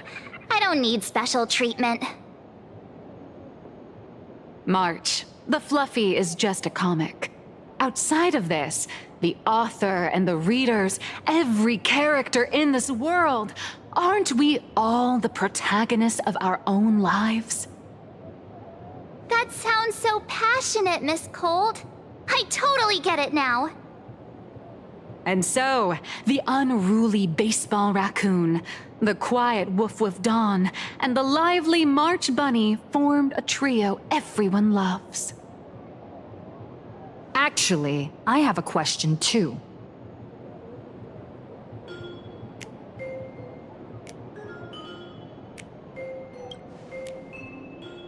Ever since I got punched in the face by sales numbers, I've grasped a universal truth. In today's world, fluffy, cute animals are always a crowd pleaser. Seriously? Even I feel like I can't compete with Pom Pom's cuteness. Designing the adult versions took some work. After defeating the monster, Baseball Raccoon accepted an invitation from the other fluffy animals and boarded the Fluffy. Here, the protagonist meets 3 big animals with distinct personalities. First, the adorable and universally loved conductor, Pom Pom. Beside them is the elegant navigator, Miss Hime-Cat. I know! That's Hime-Cat! Her original inspiration is Himeko. Oh, please don't tell her!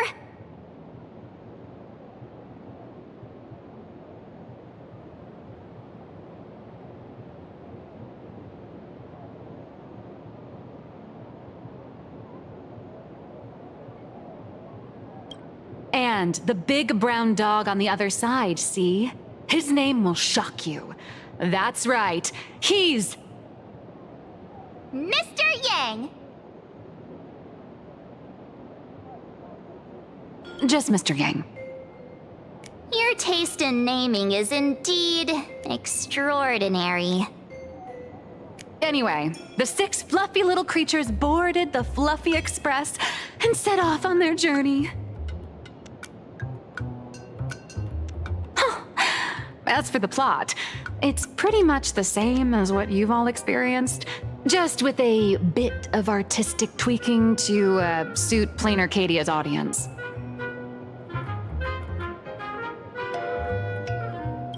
If you don't stitch in a few local elements, no one's going to be interested. In the comic world, which is even more cutthroat than the Phantasmoon games, if you don't cater to the reader's tastes, it's nearly impossible to survive. Once upon a time, great comic artists had the luxury of 100 chapters to build things up. Now, if you don't hook readers within 100 pages, you're done. Readers today are hard to please, and authors have to come up with ever more shocking and sensational material. Doesn't this remind you of the Phantasmoon games?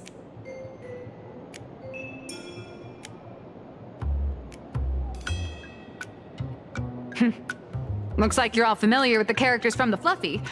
Now, let me talk about some of the creative challenges I'm facing.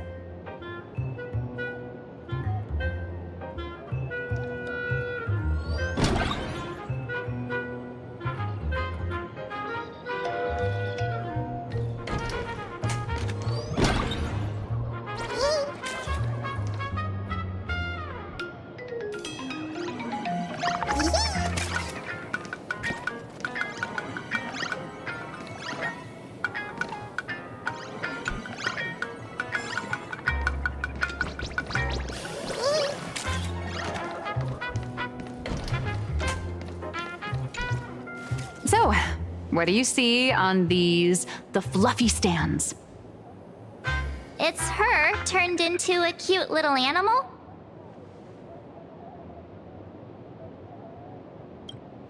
Yes, this is the character, and you're the inspiration behind her. But even for someone as interesting as you, there are many backstories that readers don't care about, don't want to know, or don't feel obliged to understand.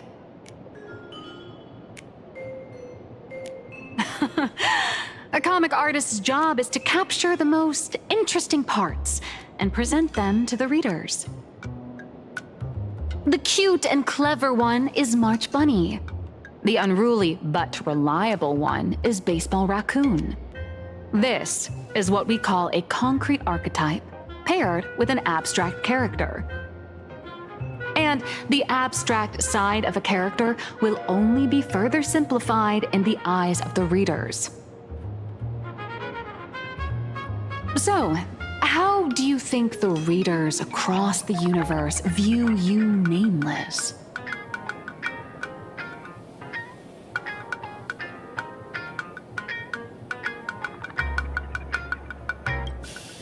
Don't underestimate your influence. Your heroic deeds and accomplishments drew my attention, and your demeanor gave me inspiration for the character in the Fluffy. But while the hero identity boosts the character's popularity, it also becomes a limitation. That's why the little animals in the Fluffy have to defeat even more powerful villains and keep upping the ante to get more applause from the audience. In turn, the reader's perceptions and expectations constrain the character's growth. If she acts out of line, the popularity will crash. If she can't come up with new ideas or grow stronger, the audience will soon lose interest in the comic. Unfortunately, the creation of Fluffy Across the Blue is now stuck at this very awkward bottleneck. Honestly, after drawing comics for so long, I've pretty much run out of ideas. Hundreds of Amber eras ago, people would laugh out loud just from seeing a cat do a backflip. Now, to get the same kind of enthusiastic reaction, you'd probably need to have that cat fight a Mechatron in a one-on-one showdown in Perlux Tower. Although the Fluffy specials are selling like crazy, doing side stories without progressing the main plot isn't a long-term solution. Ever since all the gossip memo keepers I hired got wiped out in Amphorius, my source of intel's been drying up fast. But if someone from the Astral Express could quietly feed me a few juicy insider secrets from the Phantasmoon games, imagine the reader's reaction when the next chapter drops. Whoa! Does Blurry QR Code have a time machine or what? Oh, that'd totally save the Fluffy's future sales. After all, my little Furbo crew already works for you. Just have them slip me a copy of the Phantasmoon Games press release. Let's call it buying your exclusive adaptation rights. We'll do a 50-50 split.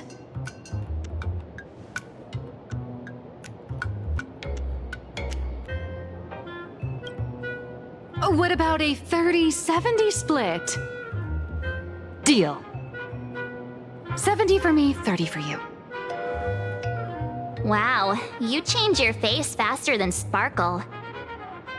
All right, since we've got the profit split sorted, looks like my creative block won't last much longer. Just wait for my appearance at Star Rail Fest.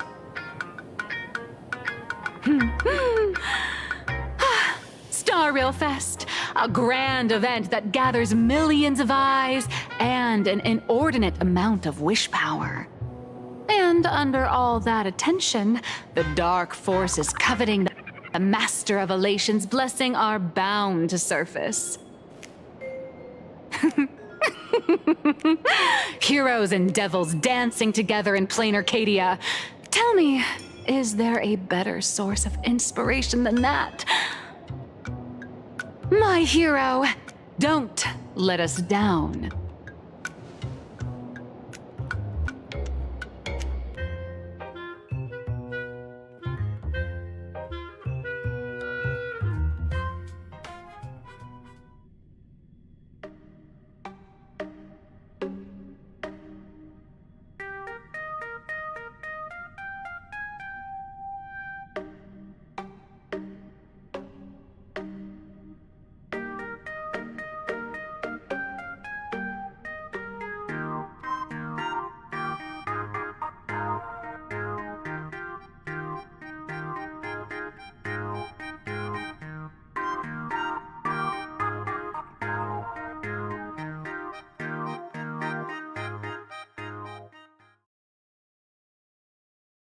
A supplicant is the master of wish power, but wish power can also become the shackles that bind the supplicant, forcing them to fulfill its desires.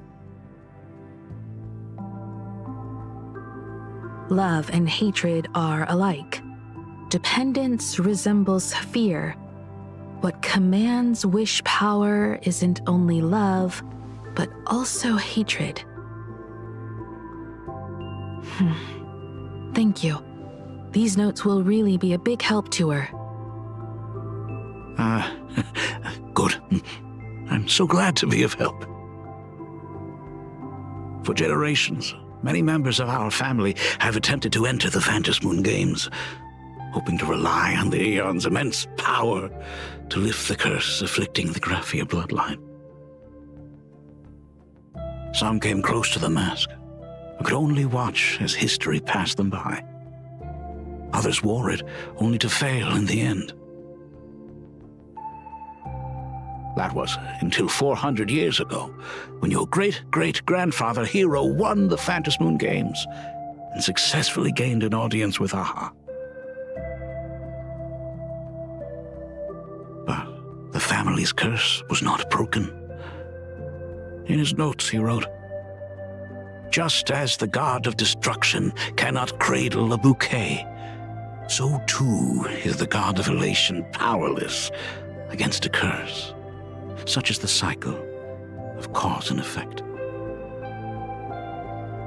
Father, are you wondering what it was that healed me? I know you're keeping something from me. But I don't care what cured you 15 years ago. As long as you're alive, I can wait until the day you're ready to tell me. Still, as a father, there are things I must say, even if you don't want to hear them. As an artist, I'm fascinated by fleeting lives. How they struggle, they suffer, and in doing so, reveal a brilliance worthy of time's memory. But, as a father, I can't stand by and watch my daughter walk into tragedy. I bless you to be a hero, to welcome the same end as Akivili. Those are words I could never speak. The road ahead is shrouded by uncertainty, and that's why someone must take the first step, to trailblaze a path others can follow.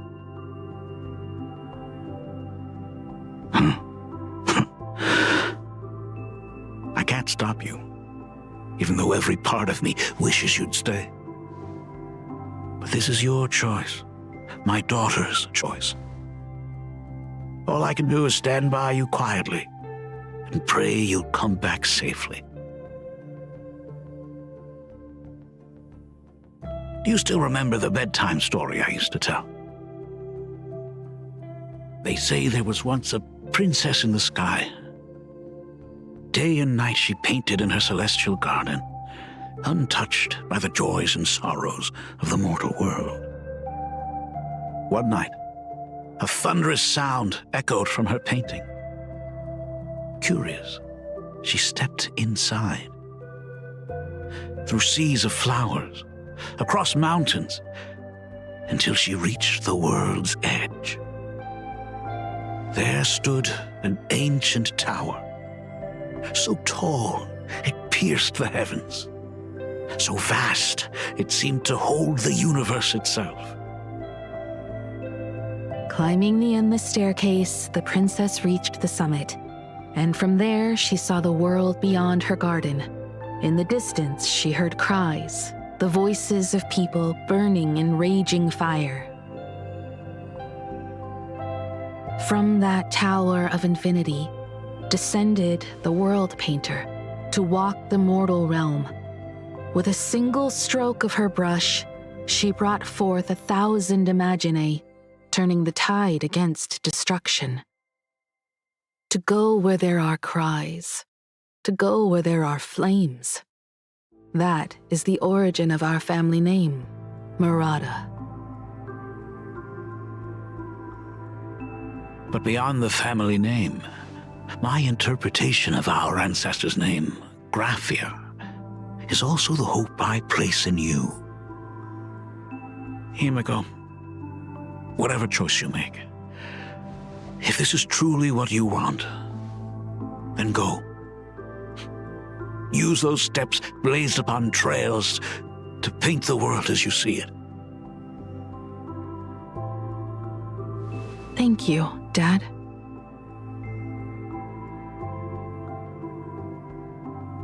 By the way, how's your health? You haven't picked up any bad habits like smoking or drinking while I was away, have you? As the Dean of Graphia Academy, I still have to set a good example for my students. It's just, my tendinitis keeps acting up. My herniated disc is getting worse.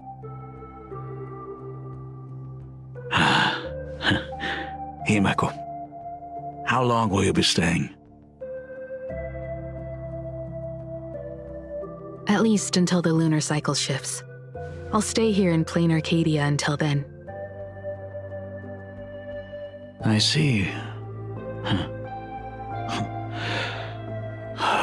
If only the Phantom Moon could stay full forever. Himeko, safe travels on the trails ahead.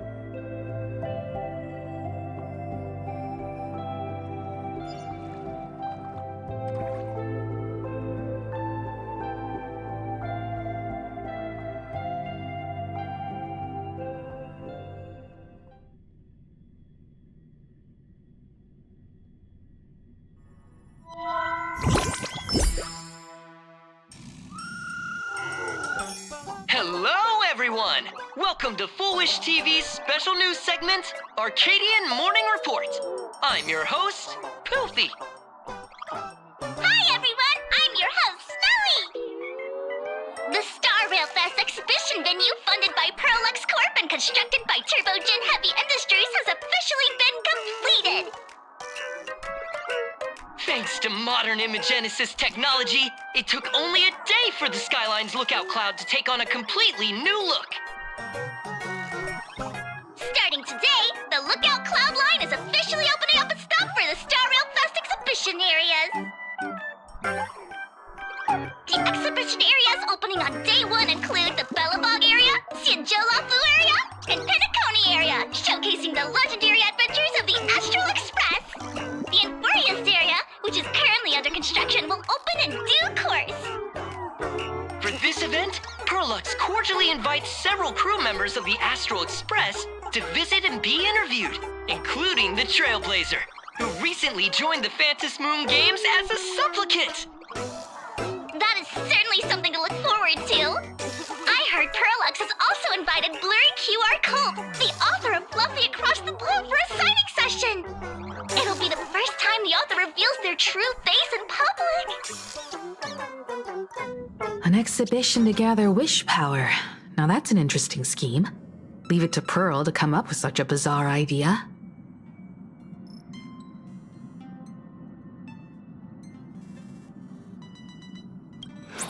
Perlux excels at creating dreams for both children and adults. And the Astral Express is exactly the kind of otherworldly dream that fascinates the people of this world. Sometimes I wonder if Jade invited us here with the intention of giving her colleagues a winning edge in the Phantom Moon games.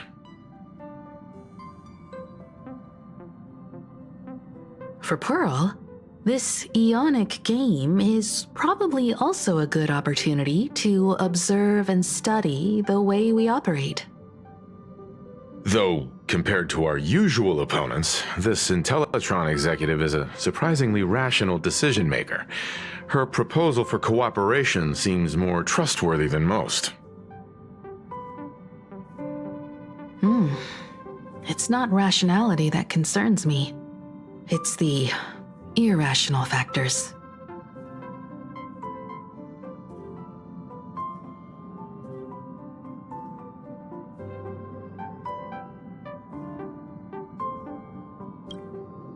Exactly. News of the Dovebrook bloodbath has already blown up online. The Department of Aberration Defense tried to clamp down on the rumors, but plenty of people are still linking it to the Herald of Death from 15 years ago. With such a large crowd gathering there, this exhibition could very well become a target for the new Herald of Death. Pearl must have contingency plans for situations like this, right?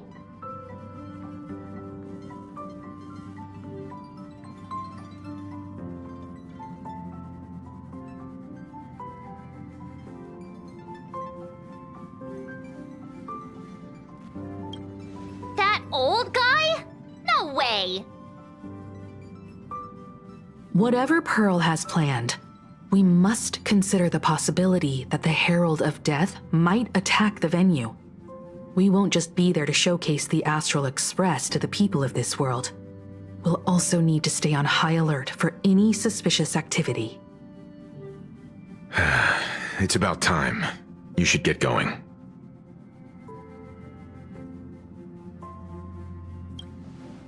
Someone's got to stay behind on the express to keep the conductor company and be ready for any emergencies that pop up. You guys have fun out there, but stay safe. Contact me right away if anything comes up.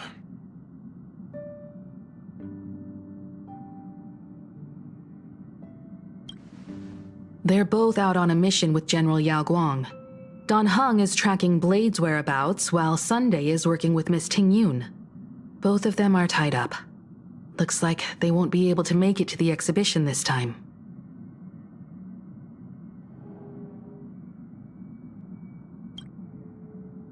Looks like the heavy burden of documenting our travels falls on yours truly once again. I'll make sure to snap tons of pics so I can tell you guys all about the exhibition when we get back. Star Rail Fest, here we come!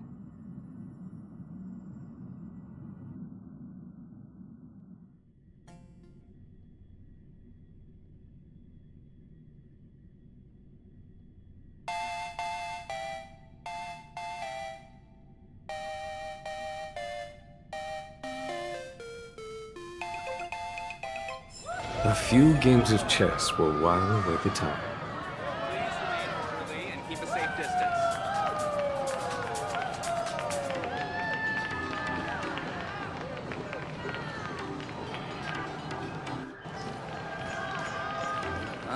My head hurts whenever I...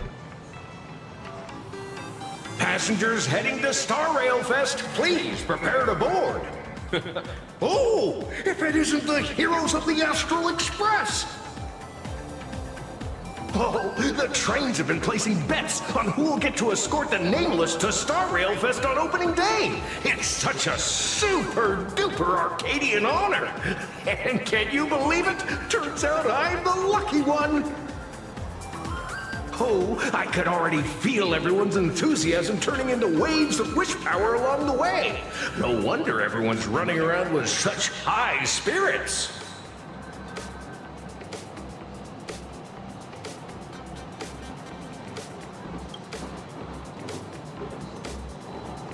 Ding, ding, dong, dong. The express is about to depart. Heroes, please stay seated and hold on tight. This special train is bound for the Star Rail Fest exhibition. By the laughter above, may the smile of Planarcadia grace our faces.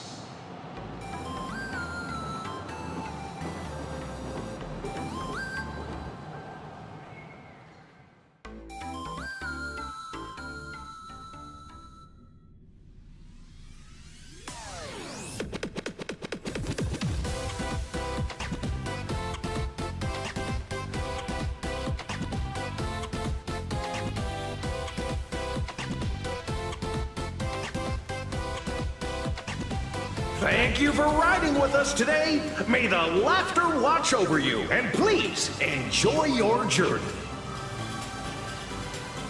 Oh, wow! The exhibition entrance is packed with Express fans!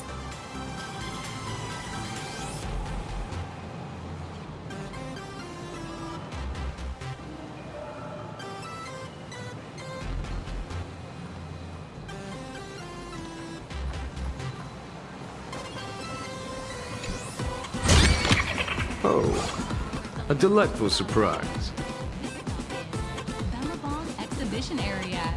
The I next commend. stop is the Cienjo Lafu Exhibition area. The train is about to depart. Look! Hurry up! Hurry up! We'll miss out if we're late! Are those hired cosplayers over there?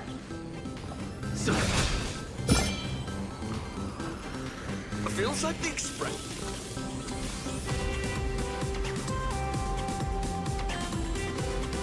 Chat! I've made it in safely! For those who couldn't get tickets, you can catch the entire fest through my live stream today!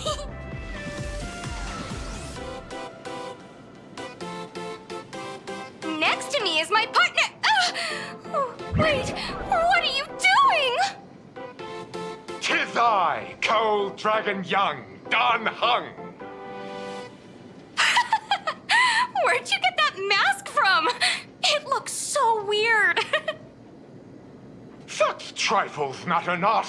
What doth matter most is securing the autograph of Master Blurry QR Colt upon this book of mine.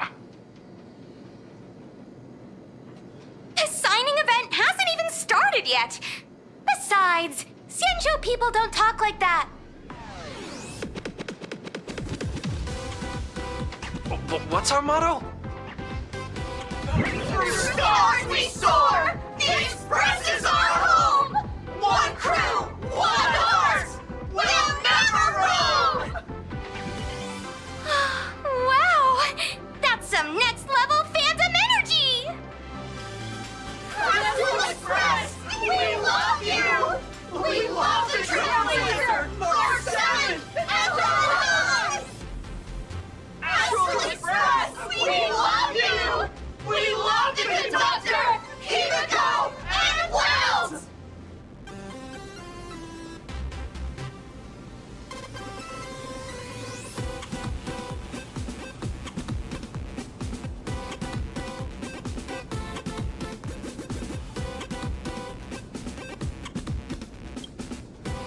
Shh, this isn't Amphorius, you know. Watch what you say. The family's got ears everywhere. It's best if we keep quiet about Mr. Sunday while we're out in public.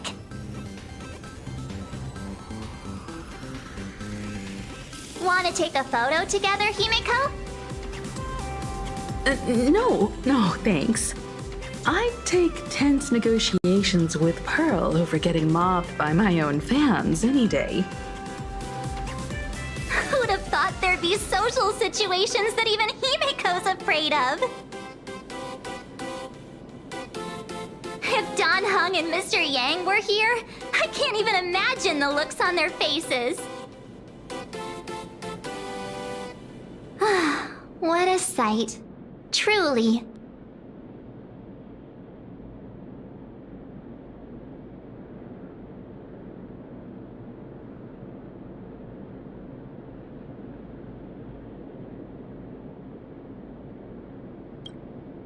I'm pretty sure Don Hung wouldn't want to experience this. So many fans out there. Even more than the crowd that came to welcome us at the station when we landed. It's kinda going to my head. Oh, hold on. That's not good. We need to be on high alert. Who knows if that supplicant is hiding in the crowd, plotting something against us and our fans.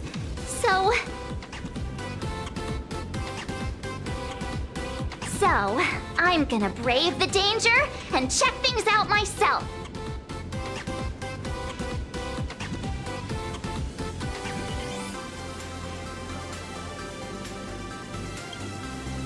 You talk too much. Don't wander off too far, though. We still have official business later. Speeches and other activities that we need to show up for.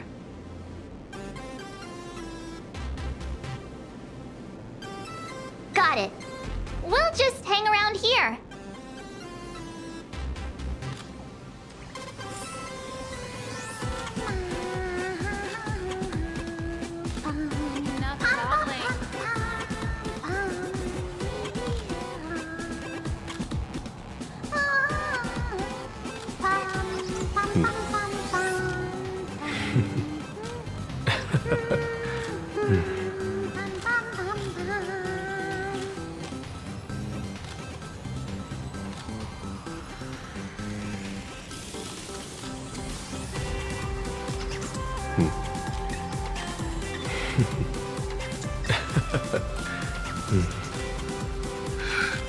Express girl is here! Quick, get ready.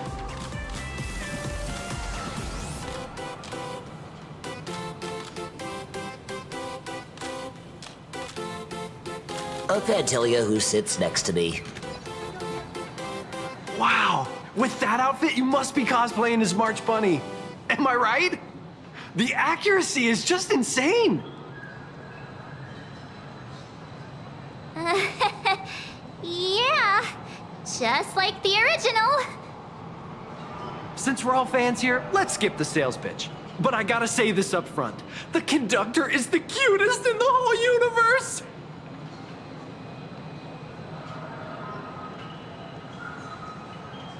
I agree. The conductor is the cutest in the whole universe. But wait a minute. Some of your stuff looks familiar to me. Sharp eye! You're definitely a hardcore fan. We collaborated closely with artists from different worlds along the trailblazing expedition to create these products.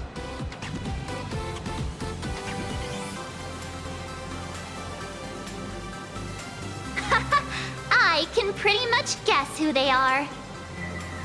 I may not be that talented or have the artistic skills of a master, but I've written some articles and gained a bit of popularity in the fan community, so while I'm here at the booth, I thought I might as well do some self-promotion.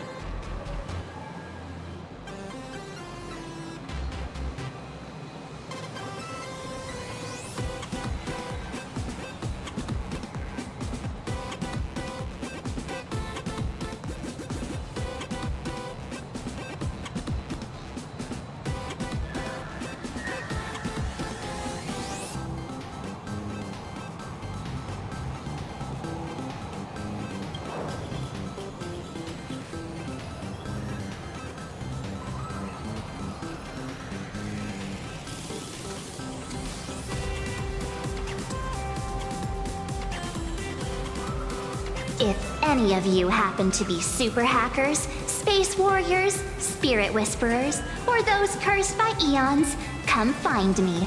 I've said my piece. Looking for a sense of truth in fictional stories is just human nature.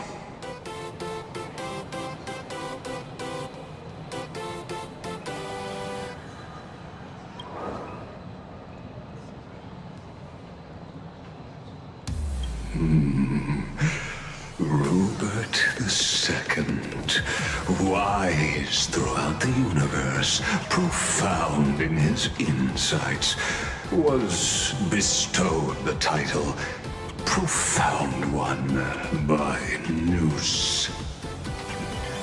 If it pleases you, my king, we shall storm the throne and snatch that bloody seat from Rupert I. Among the countless stars are whispered the secret chronicles of Rupert.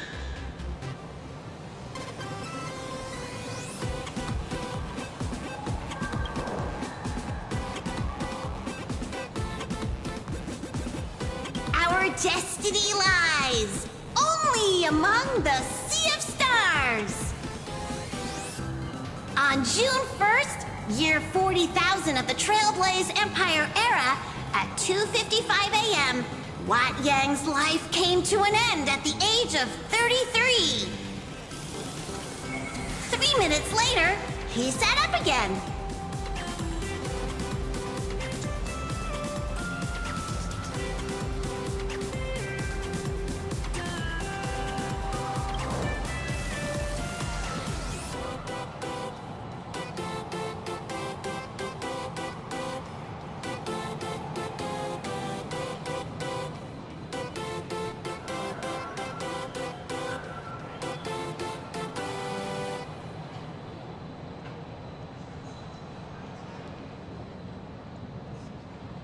I'm sorry, Kafka.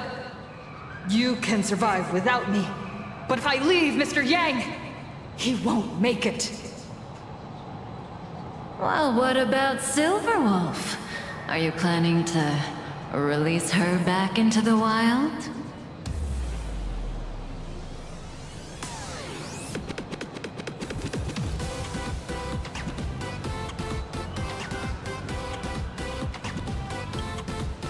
The folks here seriously don't hold back. Nothing's off limits to them. Buy one item, get a free novel! It's a venue-exclusive deal! First come, first served. Better act fast, or you might regret it forever! When the fluffy figurines hit the shelves the other day, this mysterious old guy snatched them all up, saying something about using them as art references for students. He loaded up a whole cart like he was stocking inventory. Even the scalpers were no match for him, I'd say.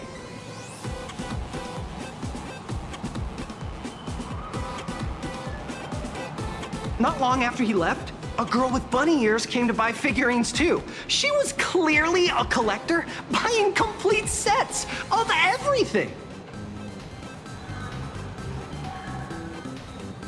Then she discovered that in every collection she wanted, there was one Hemacat missing. That old man bought all the Hemacats! Oh, that's horrifying! I can't let this happen to me! I have to make the best use of my wallet while things are still in stock!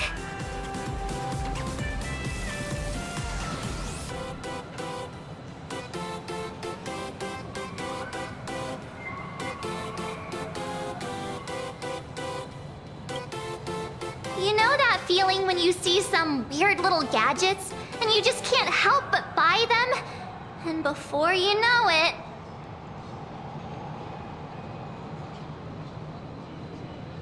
your whole room is full of stuff, so you have to secretly hide them under your best friend's big bed. Aw, this is not good.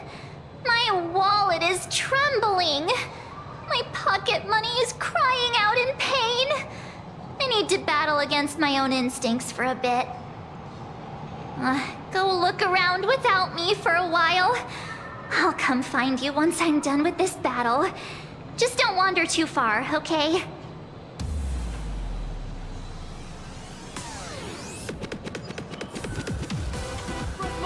I got it!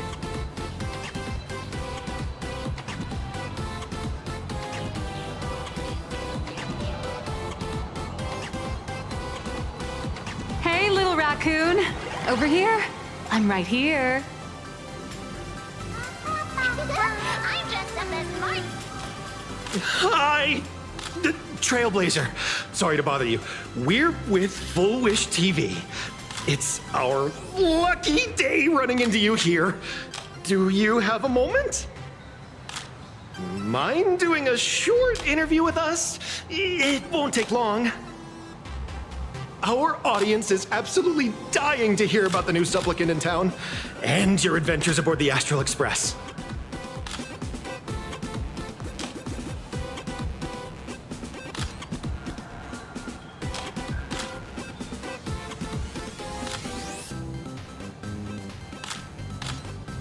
No problem. But let's keep the interview brief, since the organizers might have other plans for us.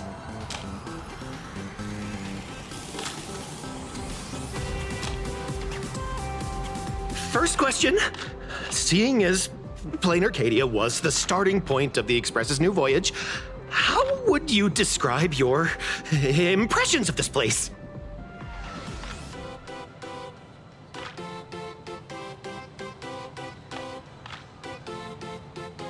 Planarcadia has left quite an impression on me.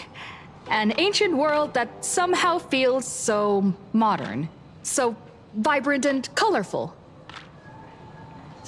Everyone's chasing the latest trends, looking for fun.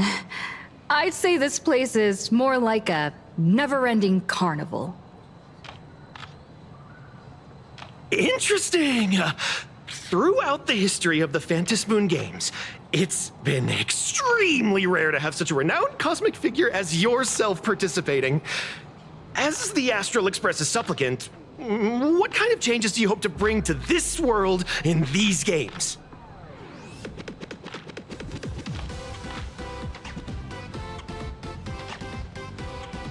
I'm just a passerby. Who am I to change this world? But if I can, I hope to show everyone the spiritual strength of what the Trailblaze represents. That's an impressive answer. Speaking of which, after joining the games, you immediately went to defeat Miss Sparksy, who represented the Masked Fools. What are your thoughts on potentially facing native supplicants in the future?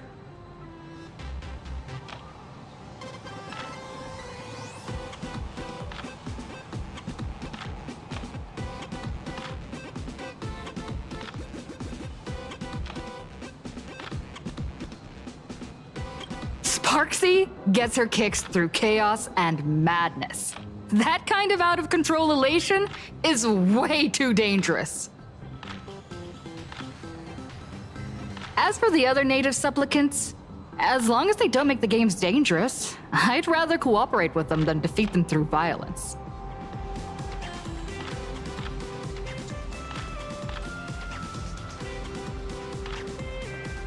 Speaking of local supplicants, we've noticed that Star Rail Fest is Perlux Corp's way of rolling out the red carpet for the Express.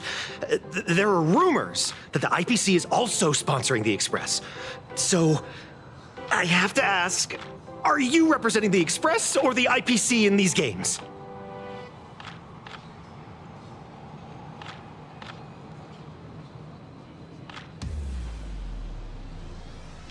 The IPC's interests? Nah. Even though Star Rail Fest has exceeded my expectations, and Madame Pearl and Perlux extended such a warm invitation, which I'm truly grateful for. At the end of the day, this is a festival for everyone, and I'm just one of the guests. I'm not the master of this place.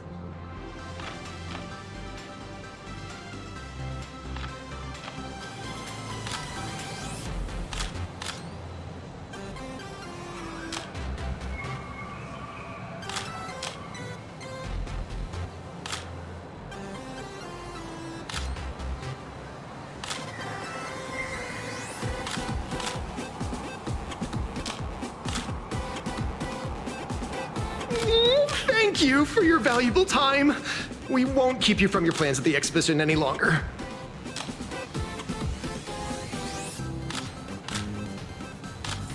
What a pretentious answer. No worries. This material will do just fine.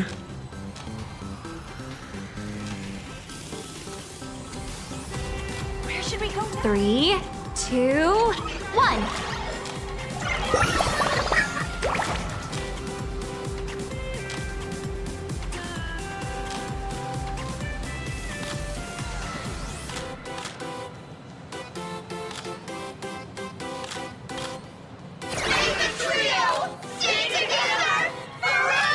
Will the Astral Express truly bring happiness to Planarcadia?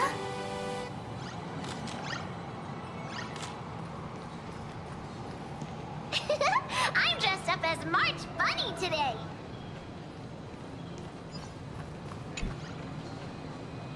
Nice to see you again, little raccoon. You're lucky you haven't been completely swarmed by fans yet. Here you are, the original inspiration for the Fluffy's main character, fresh as a daisy, yet no one recognizes you. Talk about irony. Don't tell me they think you're just some cosplayers. Come to think of it, that's actually quite possible.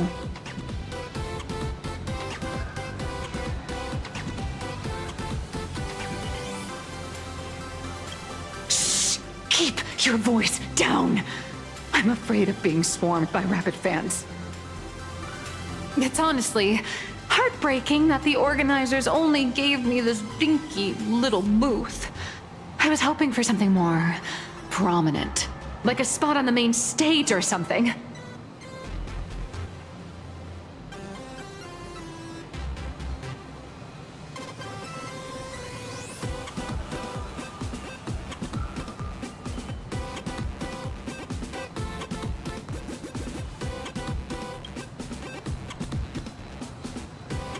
know. Hey, wanna have the number 000000001 collector's edition comic that blurry QR cult signed today?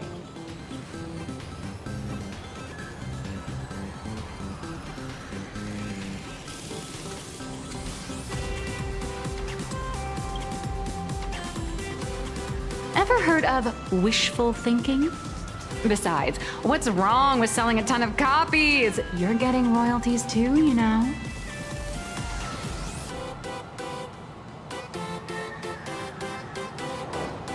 Hold up. What's this extra thing? Light sticks. The organizers gave me thousands of them and told me to hand one out to each fan who gets a book signed. They really know how to push someone around. I wanted to give them a piece of my mind. Am I not the world-renowned author of Fluffy Across the Blue, the great blurry QR cult? Who exactly do they think I am? Chopped liver? But you're right. This is Star Rail Fest. Today, I'm just a side character. Anyway, it's about time to head to the booth and meet up with the staff to start the signing session. I won't keep you from enjoying yourself any longer. Bye-bye.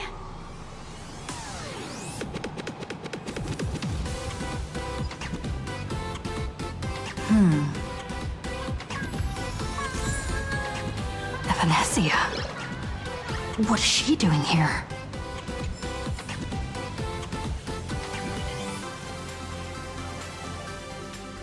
Target confirmed. Mine's ready. Toaster ready. Venetia, rolling out.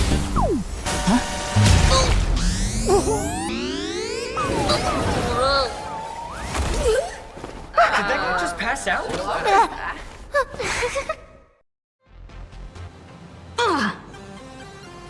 I'm so sorry. Are you alright?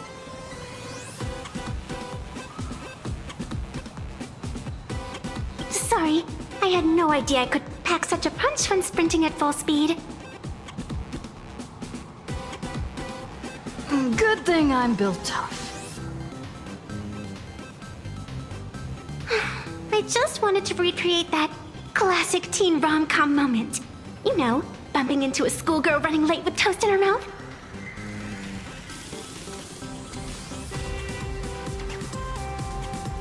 I'm really sorry.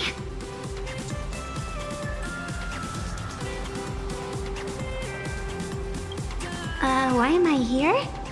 Well, probably because the plot demands it. That's got to be the lamest excuse I've ever heard.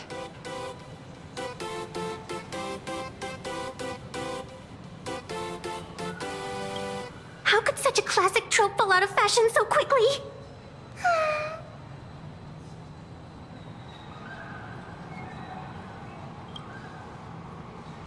Hey, I helped you out during the Phantasm Moon Games, didn't I? Is it really fair to glare at me like I'm some kind of villain?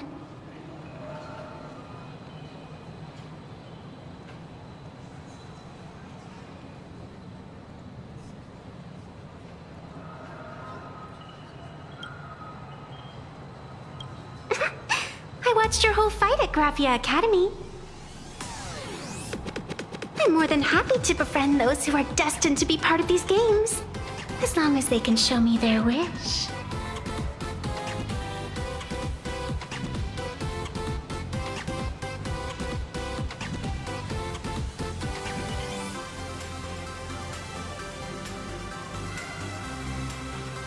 Of course not! That mask has already been imprinted with the shape of your soul. Even if I took it back, it wouldn't be of any use to me.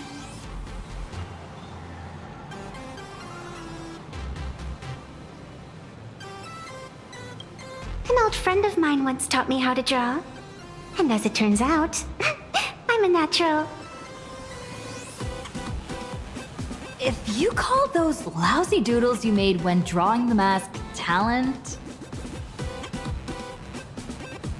I'd always wondered if something I imaginated could actually fool the Phantasm Moon's eyes.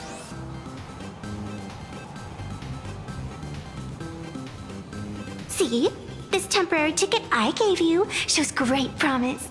Proof that my artistic skills have leveled up. Speaking of which, shouldn't you show me some gratitude?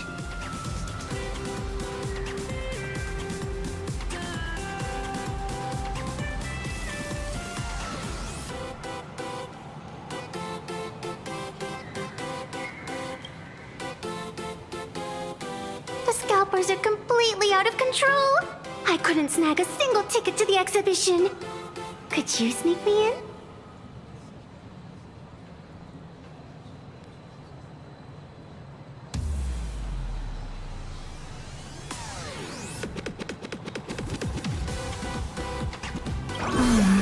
She did help us out before, but as a dignified nameless, how could I do something as unethical as helping someone sneak in without a ticket?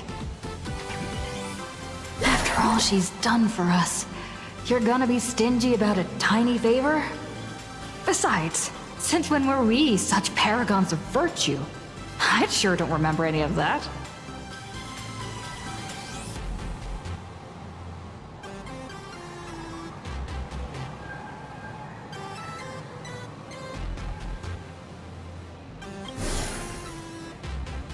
Huh?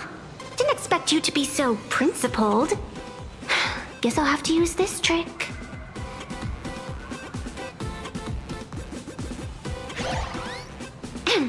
Little raccoon, I've actually been a huge fan of yours all along. From the very first page of The Fluffy, Volume 1, Chapter 1, I was already captivated by you.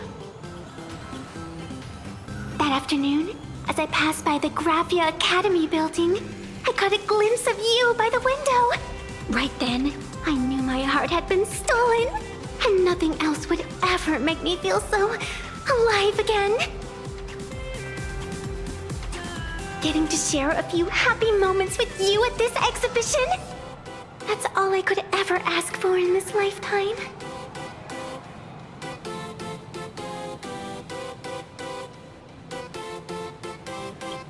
All right, I'll do it! Stop nagging already. Just as I thought. No one's immune to some good old-fashioned glazing. Let's go. We've wasted enough time.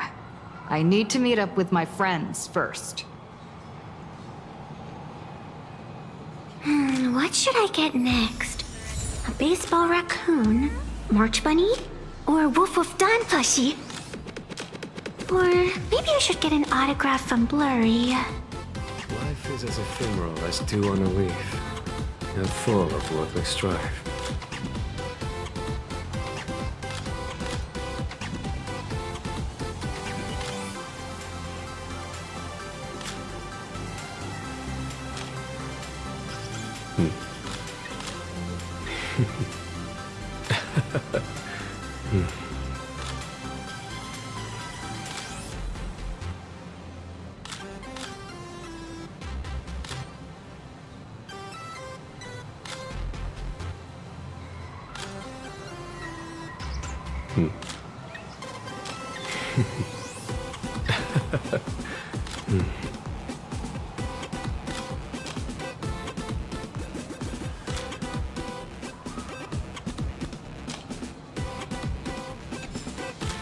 Life is as ephemeral as dew on a leaf, and full of worldly strife.